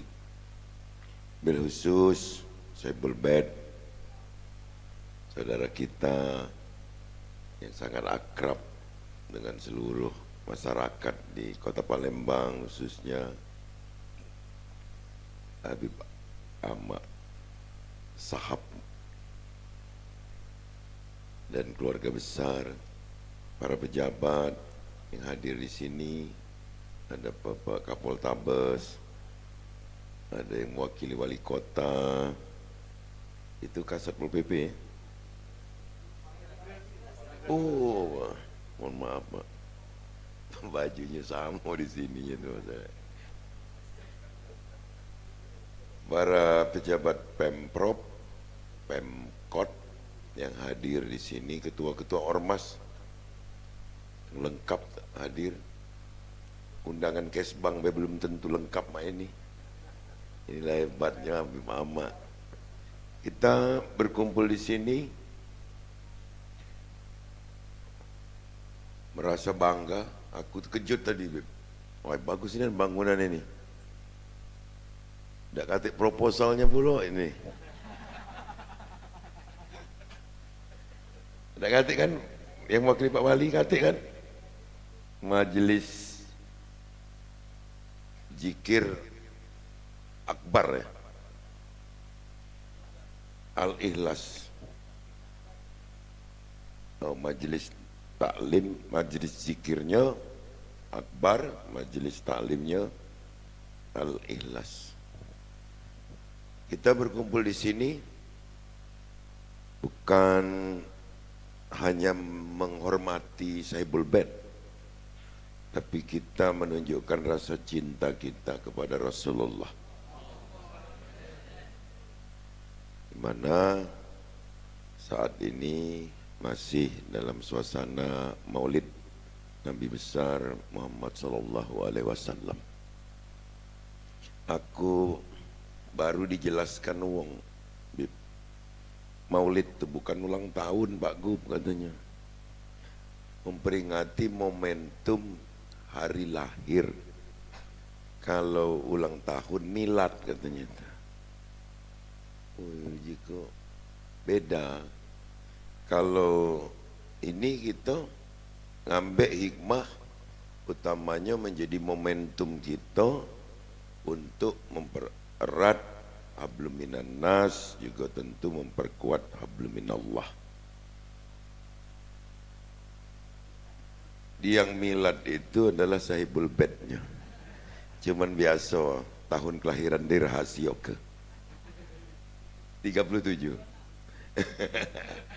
Sekaligus beliau menghitankan putranya 2 orang. Mudah-mudahan anak yang dihitan di acara Walimatul Hitan ini, kita doakan semoga ananda berdua menjadi anak yang soleh, membanggakan orang tua, taat pada agama, juga berguna bagi nusa dan bangsa. Dan kehadiran ini tentu terasa bagi kita bahwa kita disatukan oleh Habib Ahmad. Ini ada Sultan Iskandar juga di sini. Tongkatnya tuh aku ngeri di dekatnya, kagak hidup juga. Aku cari di Google tadi, sama dengan tongkat Nabi Musa, rupanya agak beda. Tongkat Nabi Musa ada katik blue sapirnya di situnya. Nah, itu ada blue sapirnya depannya. Nah, Hati-hati Tan. Aduh, Tan kaget dicongkel bang. Aduh, Yai Najib di sini masalahnya. Aku pikir itu, dan aku temu dengan bapak-bapak sekalian sudah menjadi hiburan yang luar biasa. Baru balik dari Sekayu aku, cuman karena undangan dari Habib Ahmad ini menjadi pardu bagi aku untuk dihadiri, sebabnya yang undangan yang dulu aku pas baca datang waktu itu. Jadi ini membalasnya. Mudah-mudahan pertemuan ini akan mempererat silaturahmi di antara kita. Demikian, terima kasih. Mohon maaf lebih dan kurang. Wabillahi taufiq wal hidayah. Assalamualaikum warahmatullahi wabarakatuh. Waalaikumsalam warahmatullahi wabarakatuh. Masya Allah. Terima kasih Gubernur Sumatera Selatan Bapak Dr. Haji Eman Deru. Mohon tepuk tangan yang paling meriah buat beliau. Masya Allah. Iya. Jadi Najib, iya. Caknyo tongkat tuh anak diejo ke? Iya. Tadi itu Pak Gubernur aku putu tongkat itu. Aku kirim ke dengan kawan aku berapa kamu nak nerimo juga. Nah, lah diejo Iya. ini. Awal masuk itu kannya kue ejo ke tongkat ini. Nah, ada yang malas. Tadi basic-basic gitu Yai Najib bahwa Habib Ahmad nih, oh mana. Aku yakin kalau ketok ke langsung mandilah. Kalau nak dicoba ke? Iya. Tadi tuh Pak Gub laku putu ke. Aku kirim ke kawan aku. Berapa? Uji ke berapa kau nak nerima? Uji kau 2 juta kemurahan aja. Aman kau negara nerima 5 juta kue jo ke malah. Tapi Yai hari ini Ustaz Ahmad kan Habib Ahmad ulang tahun. Ucapannya apa? Selamat ulang tahun. Ulang tahun. Besok Habib Ahmad aman ada acara. Saya ini jangan dibareng ke model ini. Yo. Ulang tahun. Maulud. Saya itu kan hitanan. Jadi banyak boleh duit. Banyak. Kalau saya ini kan borongan. Iya. Makanya tadi bertanya Habib Ahmad nak ngucap ke apa? Selamat ulang tahun, selamat ulang tahun. Ya, gedung baru, selamat gedung baru. Ya. Nah yang dihitan selamat apa? Oh, selamat memiliki bentuk baru. Oh, akor itu. Alhamdulillah. Baik Bapak Ibu yang kami hormati, selanjutnya akan kita dengarkan bersama tausiah yang akan disampaikan oleh yang sama-sama kita hormati dan kita muliakan. Ini UASnya Kota Palembang. Oh. Di mana dia? Yang mana uangnya? Maju ke dulu Ustaz. Iya.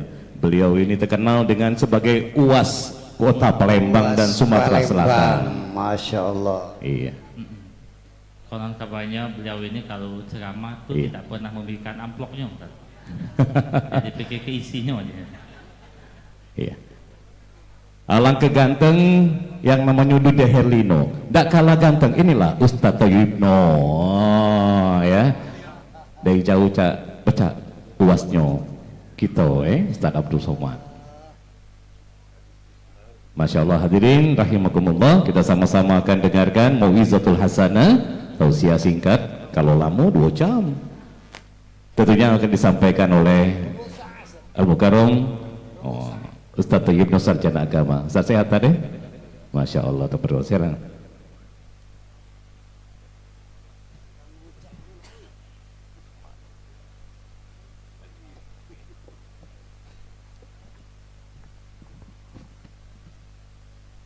Bismillahirrahmanirrahim. Assalamualaikum warahmatullahi wabarakatuh.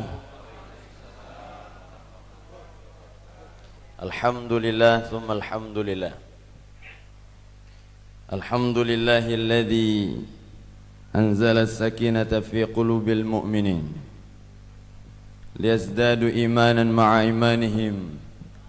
أشهد أن لا إله إلا الله وحده لا شريك له الملك الحق المبين وأشهد أن سيدنا ونبينا محمدا عبده ورسوله الصادق الوعد الأمين اللهم صل وسلم وبارك وعظم على سيدنا ومولانا محمد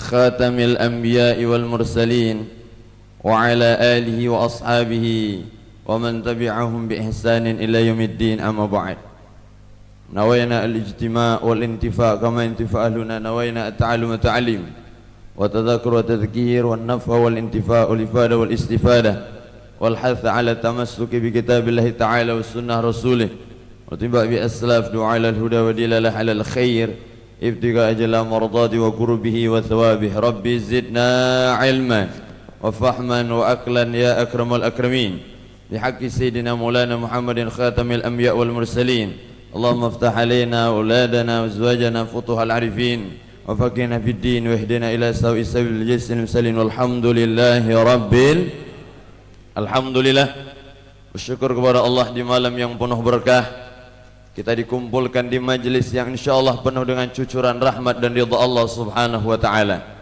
bersama para habaib asy-syurafa wal asatidah al-fudala wal hadirun al-a'izza yang luar biasa berkumpul pada malam hari ini terkhusus teristimewa yakni gubernur tercinta kita gubernur Sumatera Selatan yakni Bapak Dr. Haji Hemanderu MM kita doakan beliau beserta semua jajarannya Allah berikan sehat afiah Allah berikan kemudahan segala urusan dunia dan akhirat dan mudah-mudahan Allah jaga beliau dan mudah-mudahan Allah berikan kekuatan untuk menjalankan semua amanah amin ya rabbal alamin dan juga hadir bersama kita ini Bapak Kapolres Tabes Palembang ini Bapak Dr. Haryo Sugihartono MH insyaallah kita doakan juga beliau mudah-mudahan diberikan panjang umur sehat afiah Allah berikan penjagaan keberkahan dunia akhirat amin ya rabbal alhamdulillah masyaallah ahlan wa sahlan Abuya hadir bersama kita Abuya Sayyidil Habib Umar Abdul Aziz bin Abdurrahman bin Syihabuddin dan Al Habib Ali bin Abdullah Al bin Hamid masyaallah kita doakan para habaib kita para asatidah kita, tuan-tuan guru kita mudah-mudahan mereka semua diberikan panjang umur, sehat afiah Allah berikan keberkahan dunia dan akhirat amin ya rabbal alamin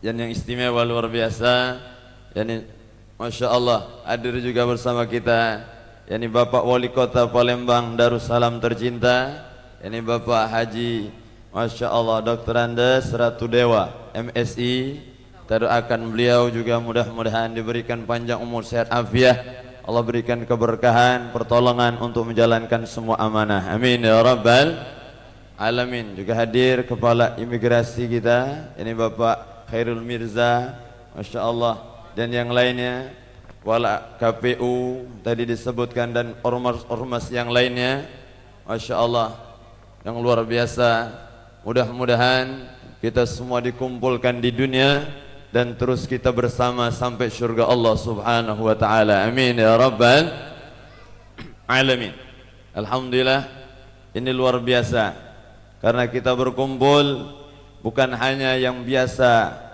menghadiri acara maulid tapi ada juga ormas-ormas yang mungkin agak asing dengan maulid tapi mereka juga hadir ada juga dari Muhammadiyah dan yang lainnya Masya Allah luar biasa nata'awan fima tafaqna wa nata'adzar fima ikhtalafna kita saling dukung kita saling tolong kita saling bantu untuk urusan yang sepakat untuk urusan kebaikan untuk umat Nabi besar Muhammad sallallahu alaihi wasallam apapun golongannya apapun warna kulitnya apapun latar belakangnya dan dari manapun kita berada apapun sukunya kita adalah umat Nabi besar Muhammad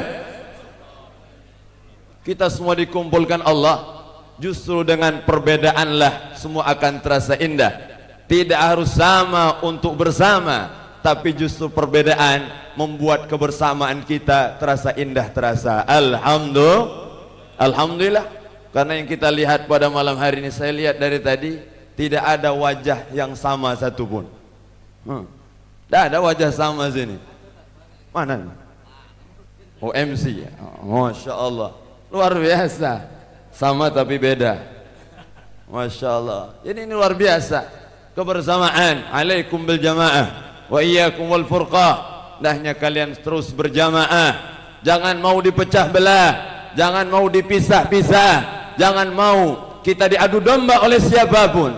Karena Nabi besar Muhammad sallallahu alaihi wasallam dakwahnya permulaannya adalah tauhid dan puncaknya adalah kemanusiaan. Jadi kita semua bisa bersama, saling tolong, saling bantu, saling support. Luar biasa, Masya Allah. Maka kita doakan para ulama, para umara terus bersatu dalam kebaikan untuk memberikan maslahat untuk umat Nabi besar Muhammad sallallahu alaihi wasallam. Maka inilah isi maulid. Kalau ada yang tanya apa itu maulid? Maulid itu 5 isinya. 1, silaturahmi. Dalam maulid ada silaturahmi. Banyak ketika kami keliling, Masya Allah, Pak Gub baru dari Sekayu, saya baru dari Keluang, Masya Allah, baru jalan-jalan aja banyak. Masya, ngukur jalan menuju Lembang. Masya Allah, luar biasa, keliling, silaturahmi berkah. Masya Allah, man ahabba ayyusatalau fi rizkihi wa insalau fi atharihi falyasil rahimah.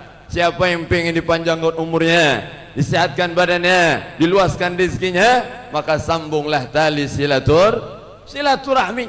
Pada jamaah Ustaz, berkah acara seperti ini. Kenapa? Karena saya tidak bertemu dengan tetangga saya. Rumah saya berdekatan, rumah dia di depan rumah saya, tapi tidak pernah ketemu. Saya keluar, dia masuk. Dia keluar, saya yang masuk. Tidak pernah ketemu. Ketemu di majelis seperti ini, alhamdulillah Ustaz. Ternyata ya itu masih hidup buangnya. Masya Allah, berkah ini. Kita hadir di tempat yang baik, kumpul bersama. Mudah-mudahan Allah berikan keberkahan untuk kita semua. Amin ya Rabbal. 2, isi maulid adalah Al-Quran. Tadi, masa sebelum maulid kita baca Quran, luar biasa. Masya Allah, isinya Al-Quran. Karena Quran yang membuat hati kita tenang. Jangan jauh-jauh dari Quran. Siapapun kita, mau pejabat, konglomerat, ustadz, jangan jauh dari Al-Quran. Jangan sampai sehari tidak baca 100 ayat dari Al-Quran. Minimal surat-surat yang biasa kita baca. Masya Allah, tidak baca panjang Ustaz. Qul huwallahu ahad. Berapa kali Ustaz? 1000 kali baca. Lebih tuh, 100 ayat. Baca kita Al-Quran. Karena inilah ketenangan dalam diri kita. Masya Allah, maka hadir ketenangan itu dari dalam, bukan dari luar. Di luar mungkin kita bisa cari tempat yang nyaman, tempat indah, tempat yang luar biasa, tapi ternyata tidak mendatangkan ketenangan. Karena ketenangan itu ada dalam hati kita. Orang kalau hatinya tenang, semua akan terasa indah dan terasa mudah. Alhamdulillah. Apalagi kalau orang sudah cinta, masa semuanya akan terasa indah. Ketika ditanya, kenapa kau mau dengan dia? Dia kan agak gelap orangnya. Justru gelaplah hidup ini jadi lebih berwarna. Orang kalau sudah cinta semuanya indah. Masya Allah, maka cinta dengan orang-orang baik, cinta dengan orang saleh. Uhibbus salihin wa lastu minhum. Kata Imam Asy-Syafi'i, aku cinta orang saleh walaupun aku bukan dari golongan mereka. La ali an anal bihim syafaah. Aku pengen dapat syafaat mereka. Inilah perkumpulan kita. Pada Imam Syafi'i umur 7 tahun sudah hafal Quran, 10 tahun hafal kitab Muwatta Imam Malik, ribuan hadis, 15 tahun jadi mufti, luar biasa. Sampai Imam Ahmad bin Hanbal mengatakan, uhibbus salihin wa anta minhum. Aku cinta orang saleh dan engkau termasuk dari orang saleh itu, wahai guruku Imam Syafi'i. Maka cintalah membuat kita jadi bersama, bukan kebersamaan yang mendatangkan cinta. Nah, itu boleh buat status anak mudanya. Masya Allah, ini luar biasa. Al-ba'idul qarib idza ahbabta. Yang jauh terasa dekat ketika saling mencintai. Nabi Muhammad jauh di kota Madinah, jarak kita jauh, tapi malam ini terasa hadir Nabi Muhammad, terasa ada Nabi Muhammad memantau kita, melihat kita, memandang kita umatnya yang banyak dosa. Wa qul i'malu fasayarallahu amalakum wa rasuluhu wal mu'minun. Allah melihat amal kita, sekecil apapun kebaikan itu Allah lihat. Jangan pernah pandang manusia, jangan mencari pandangan manusia, karena semua akan sirna. Tapi carilah pandangan Allah. Inilah kesuksesan kita sesungguhnya. Maka Allah melihat luar biasa usaha para panitia yang berjuang, yang berkorban, terkhusus guru kita Habib Ahmad. Masya Allah, inilah luar biasa kalau Allah titipkan harta kepada orang tepat. Kenapa? Dibuat majelis ta'lim, dipakai untuk kebaikan. Maka ini pelajaran, kalau mau sedekah, sedekahlah kepada orang yang rajin beribadah. Jangan sedekah wong tidak jelas. Minta maaf, kalau sedekah dengan ustaz tuh Masya Allah, dipakai untuk ibadah, dibelikan kopiah, dibelikan sarung, dibelikan gamis, kita juga dapat pahala. Alhamdulillah. Ada orang ngasih sarung bagus, sarung mahal, Masya Allah, dibelikan ustaz, mahal sarung ini, ku kasihkan kawan sebelah itu. Masuk, dikasih ke dia. Apa kau kasihkan dia? Masuk, dia kan tidak pernah sholat ke masjid. Tak apa-apa lah ustaz, yang penting aku unjuk ikhlas karena Allah. Besok pagi ngomong, Alhamdulillah aku dapat sarung bagus, mantap. Nambah nyenyak tidur subuh tadi. Bukan pakai sholat, pakai untuk tidur ya. Maka ini luar biasa. Maka kita minta, Masya Allah, kepada Allah, mudah-mudahan Allah banyakkan orang-orang seperti Habib Ahmad ini. Amin ya Rabbal. Ya, setelah kita kehilangan Habibana Mahdi yang bisa menyatukan, yang bisa mengeratkan, ada beliau, kita minta mudah-mudahan beliau panjang umur, sehat walafiat.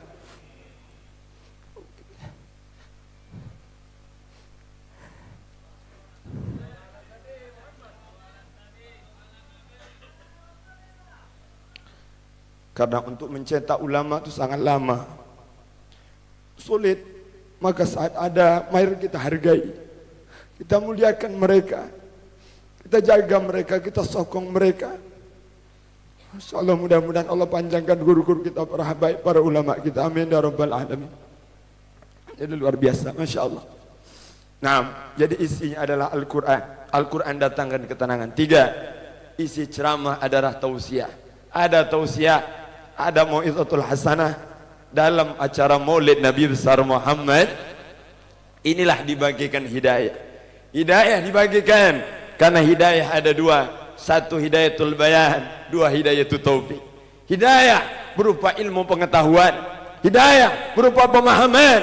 Dengar ceramah, dengar tausiah, dengar mau'izatul hasanah, dengar khutbah, itu adalah hidayah. Jangan tanya lagi. Ketika ditanya, yai, caknya rambut tuh lah mulai mutih, kapan nak ke masjid? Kaget, jom, belum dapat hidayah.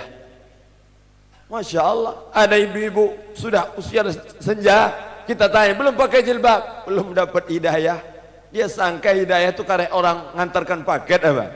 Masya Allah, hidayah dicari, hidayah dengan hadir di majelis ilmu, luar biasa. Masya Allah, ini para pejabat kena sibuk luar biasa ngurut kita, tapi mereka masih menyempatkan hadir. Alhamdulillah kita, alhamdulillah Ustaz, kami memang banyak gawe ini ya. Masa kalau tidak percaya tanya Yai Najib, banyak gawe. Nak kemana Yai? Ada gawe.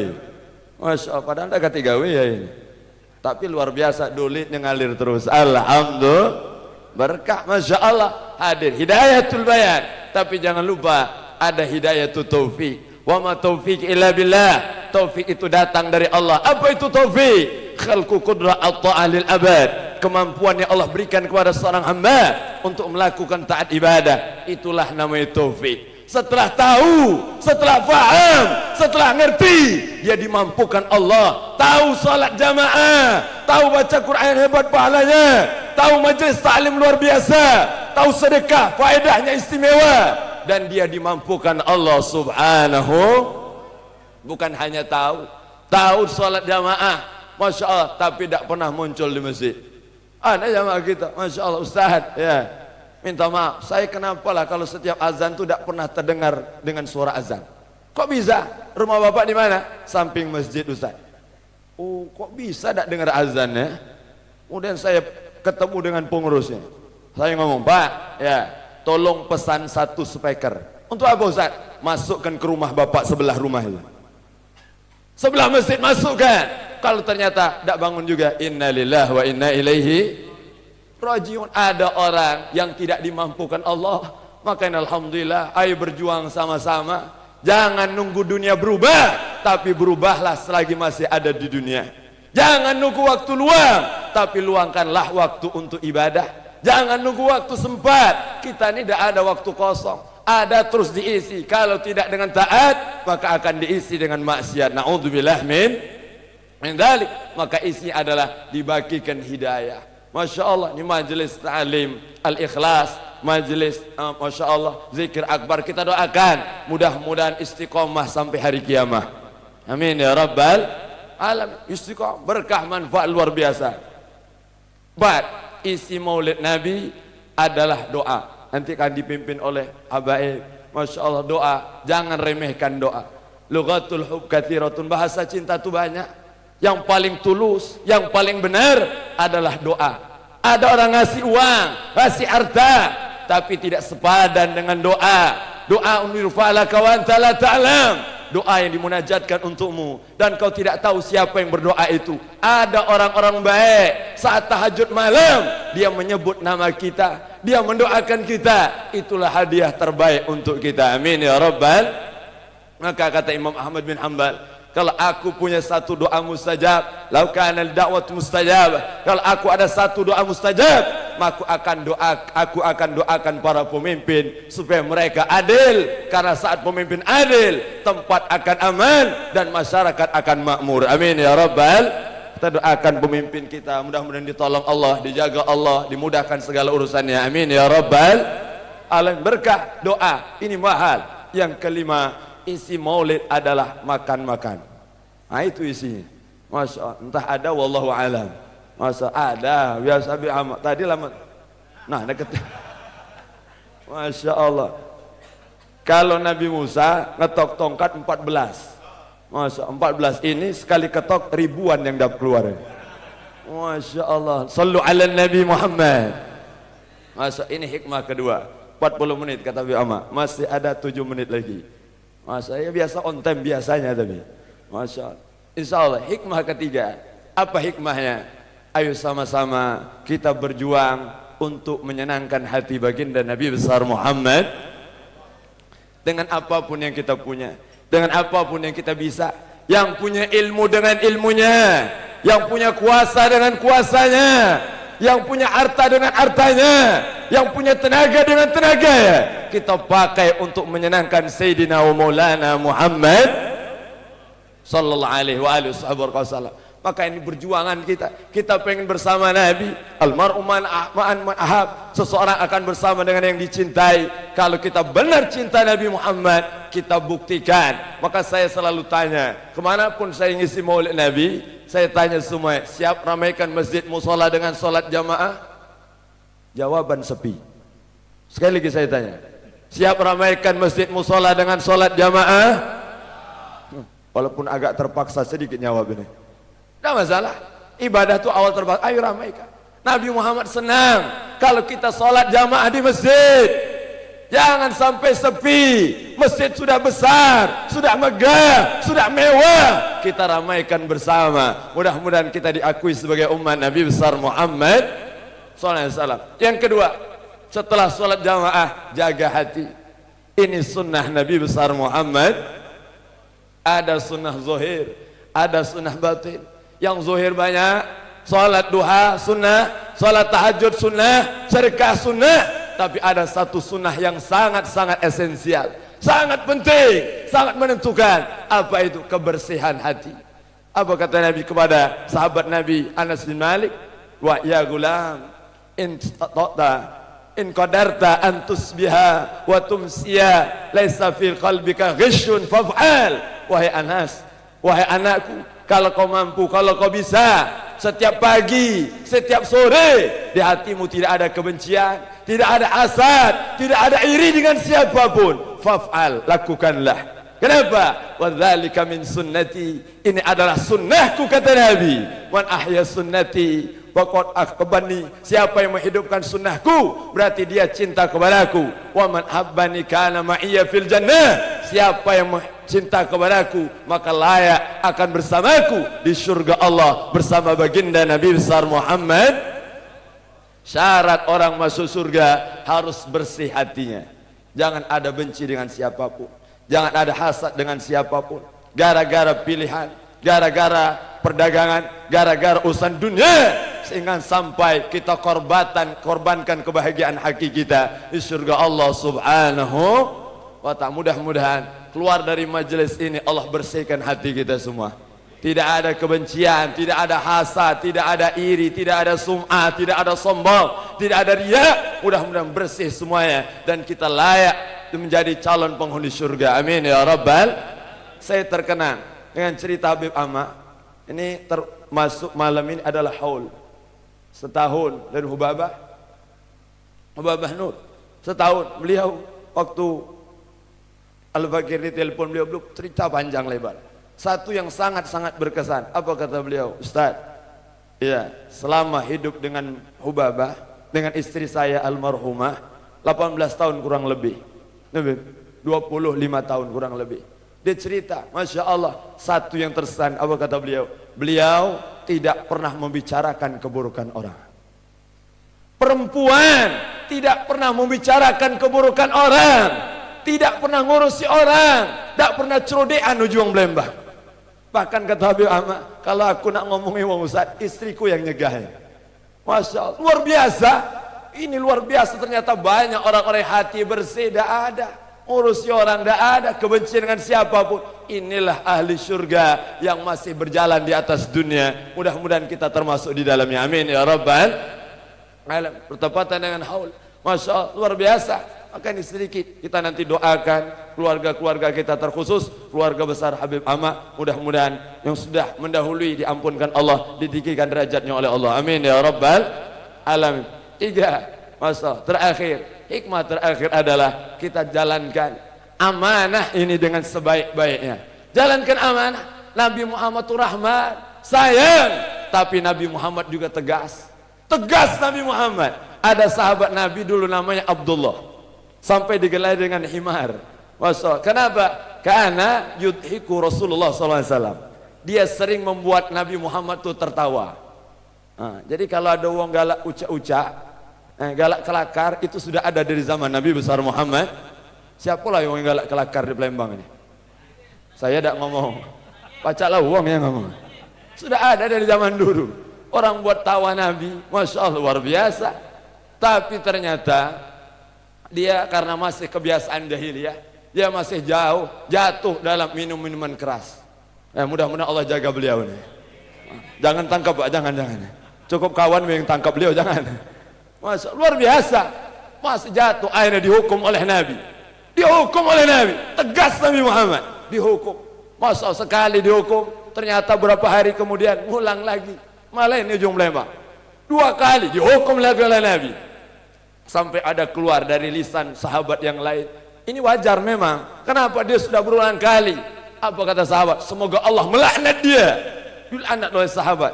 Maka Nabi langsung menoleh dengan pandangan tajam. La tal'anu, jangan kau laknat dia. Kenapa? Fa wallah, demi Allah, Masya Allah, akma alimtu annahu yuhibbullah wa rasulah. Aku tidak tahu dia ini kecuali dia ini cinta kepada Allah dan cinta kepada Rasulnya Nabi besar Muhammad.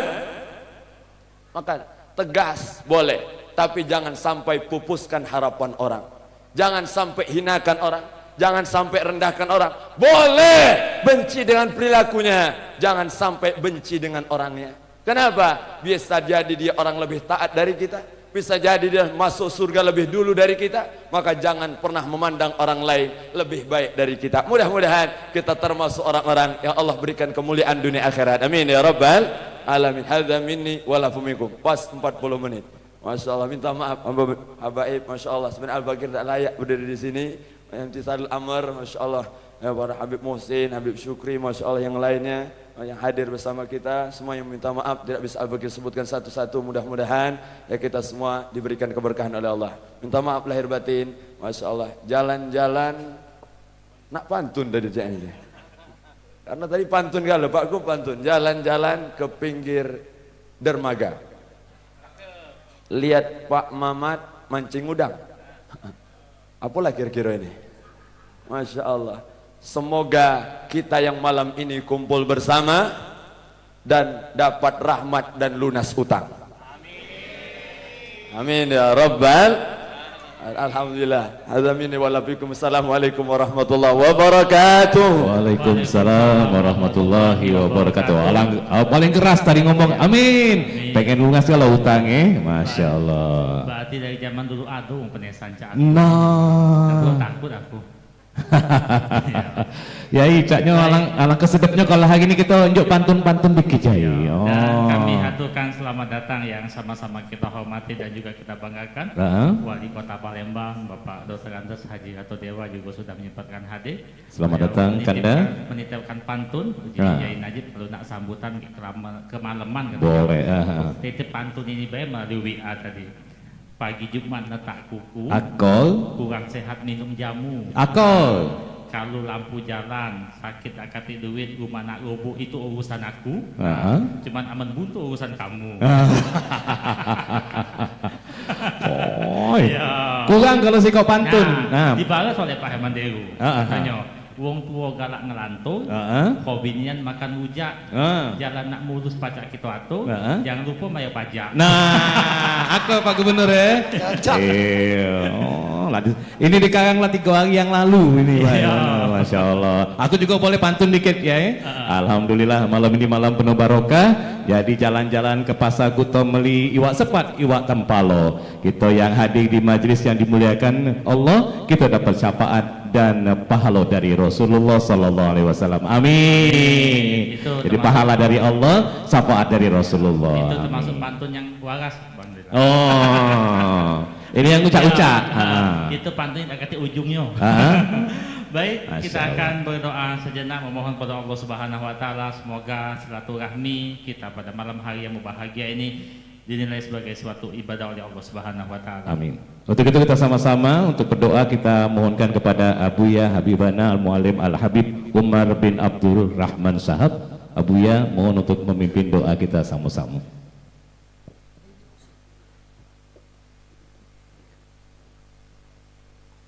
Al-Fatihah. Ila hadrati al-marhumah ila rahmatil hayyil qayyum al-hubabah al-sharifah Nur binti Muhsin as-Sagab anna Allah yaghfir laha wa yarhamha wa yudkhilal jannata birahmatih wa ila hadratin nabi Muhammad sallallahu alaihi wasallam. Al-Fatihah.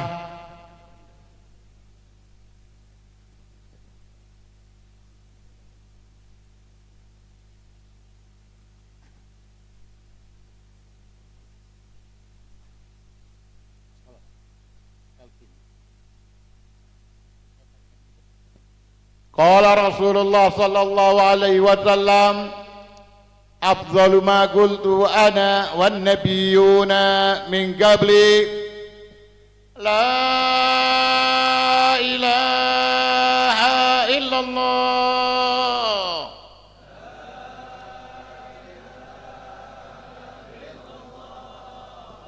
la ilaha illallah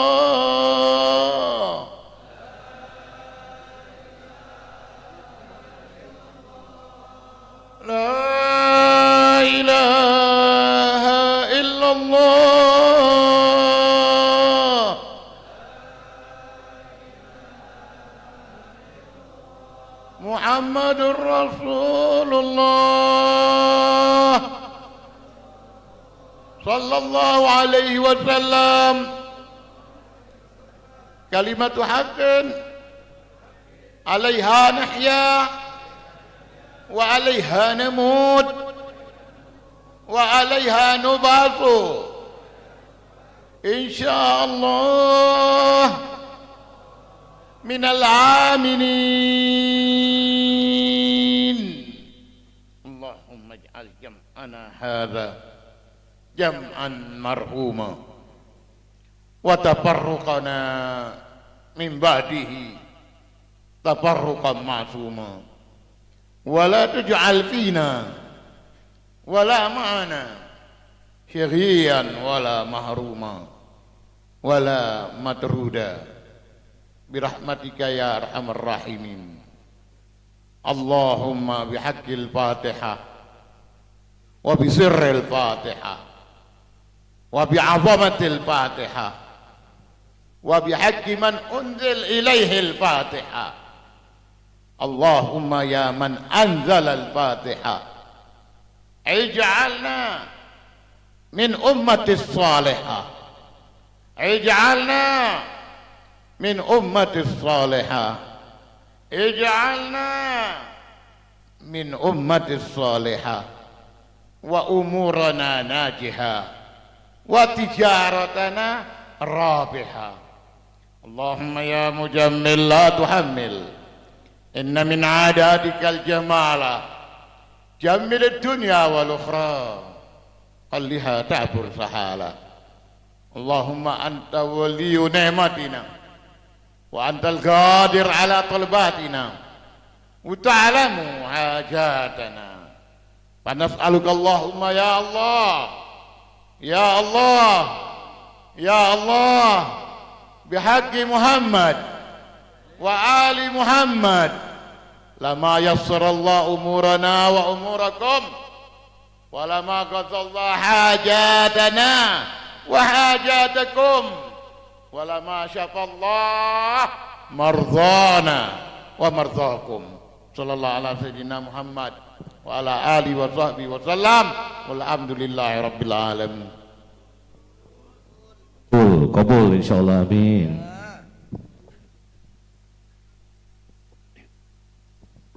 Baik, alhamdulillah, amin amin ya rabbal alamin. Doa yang dipimpin oleh Abu Ya Al-Habib Umar bin Abdurrahman Shahab semoga kabul, diijabah Allah Subhanahu wa taala, yang diaminkan oleh kita semua.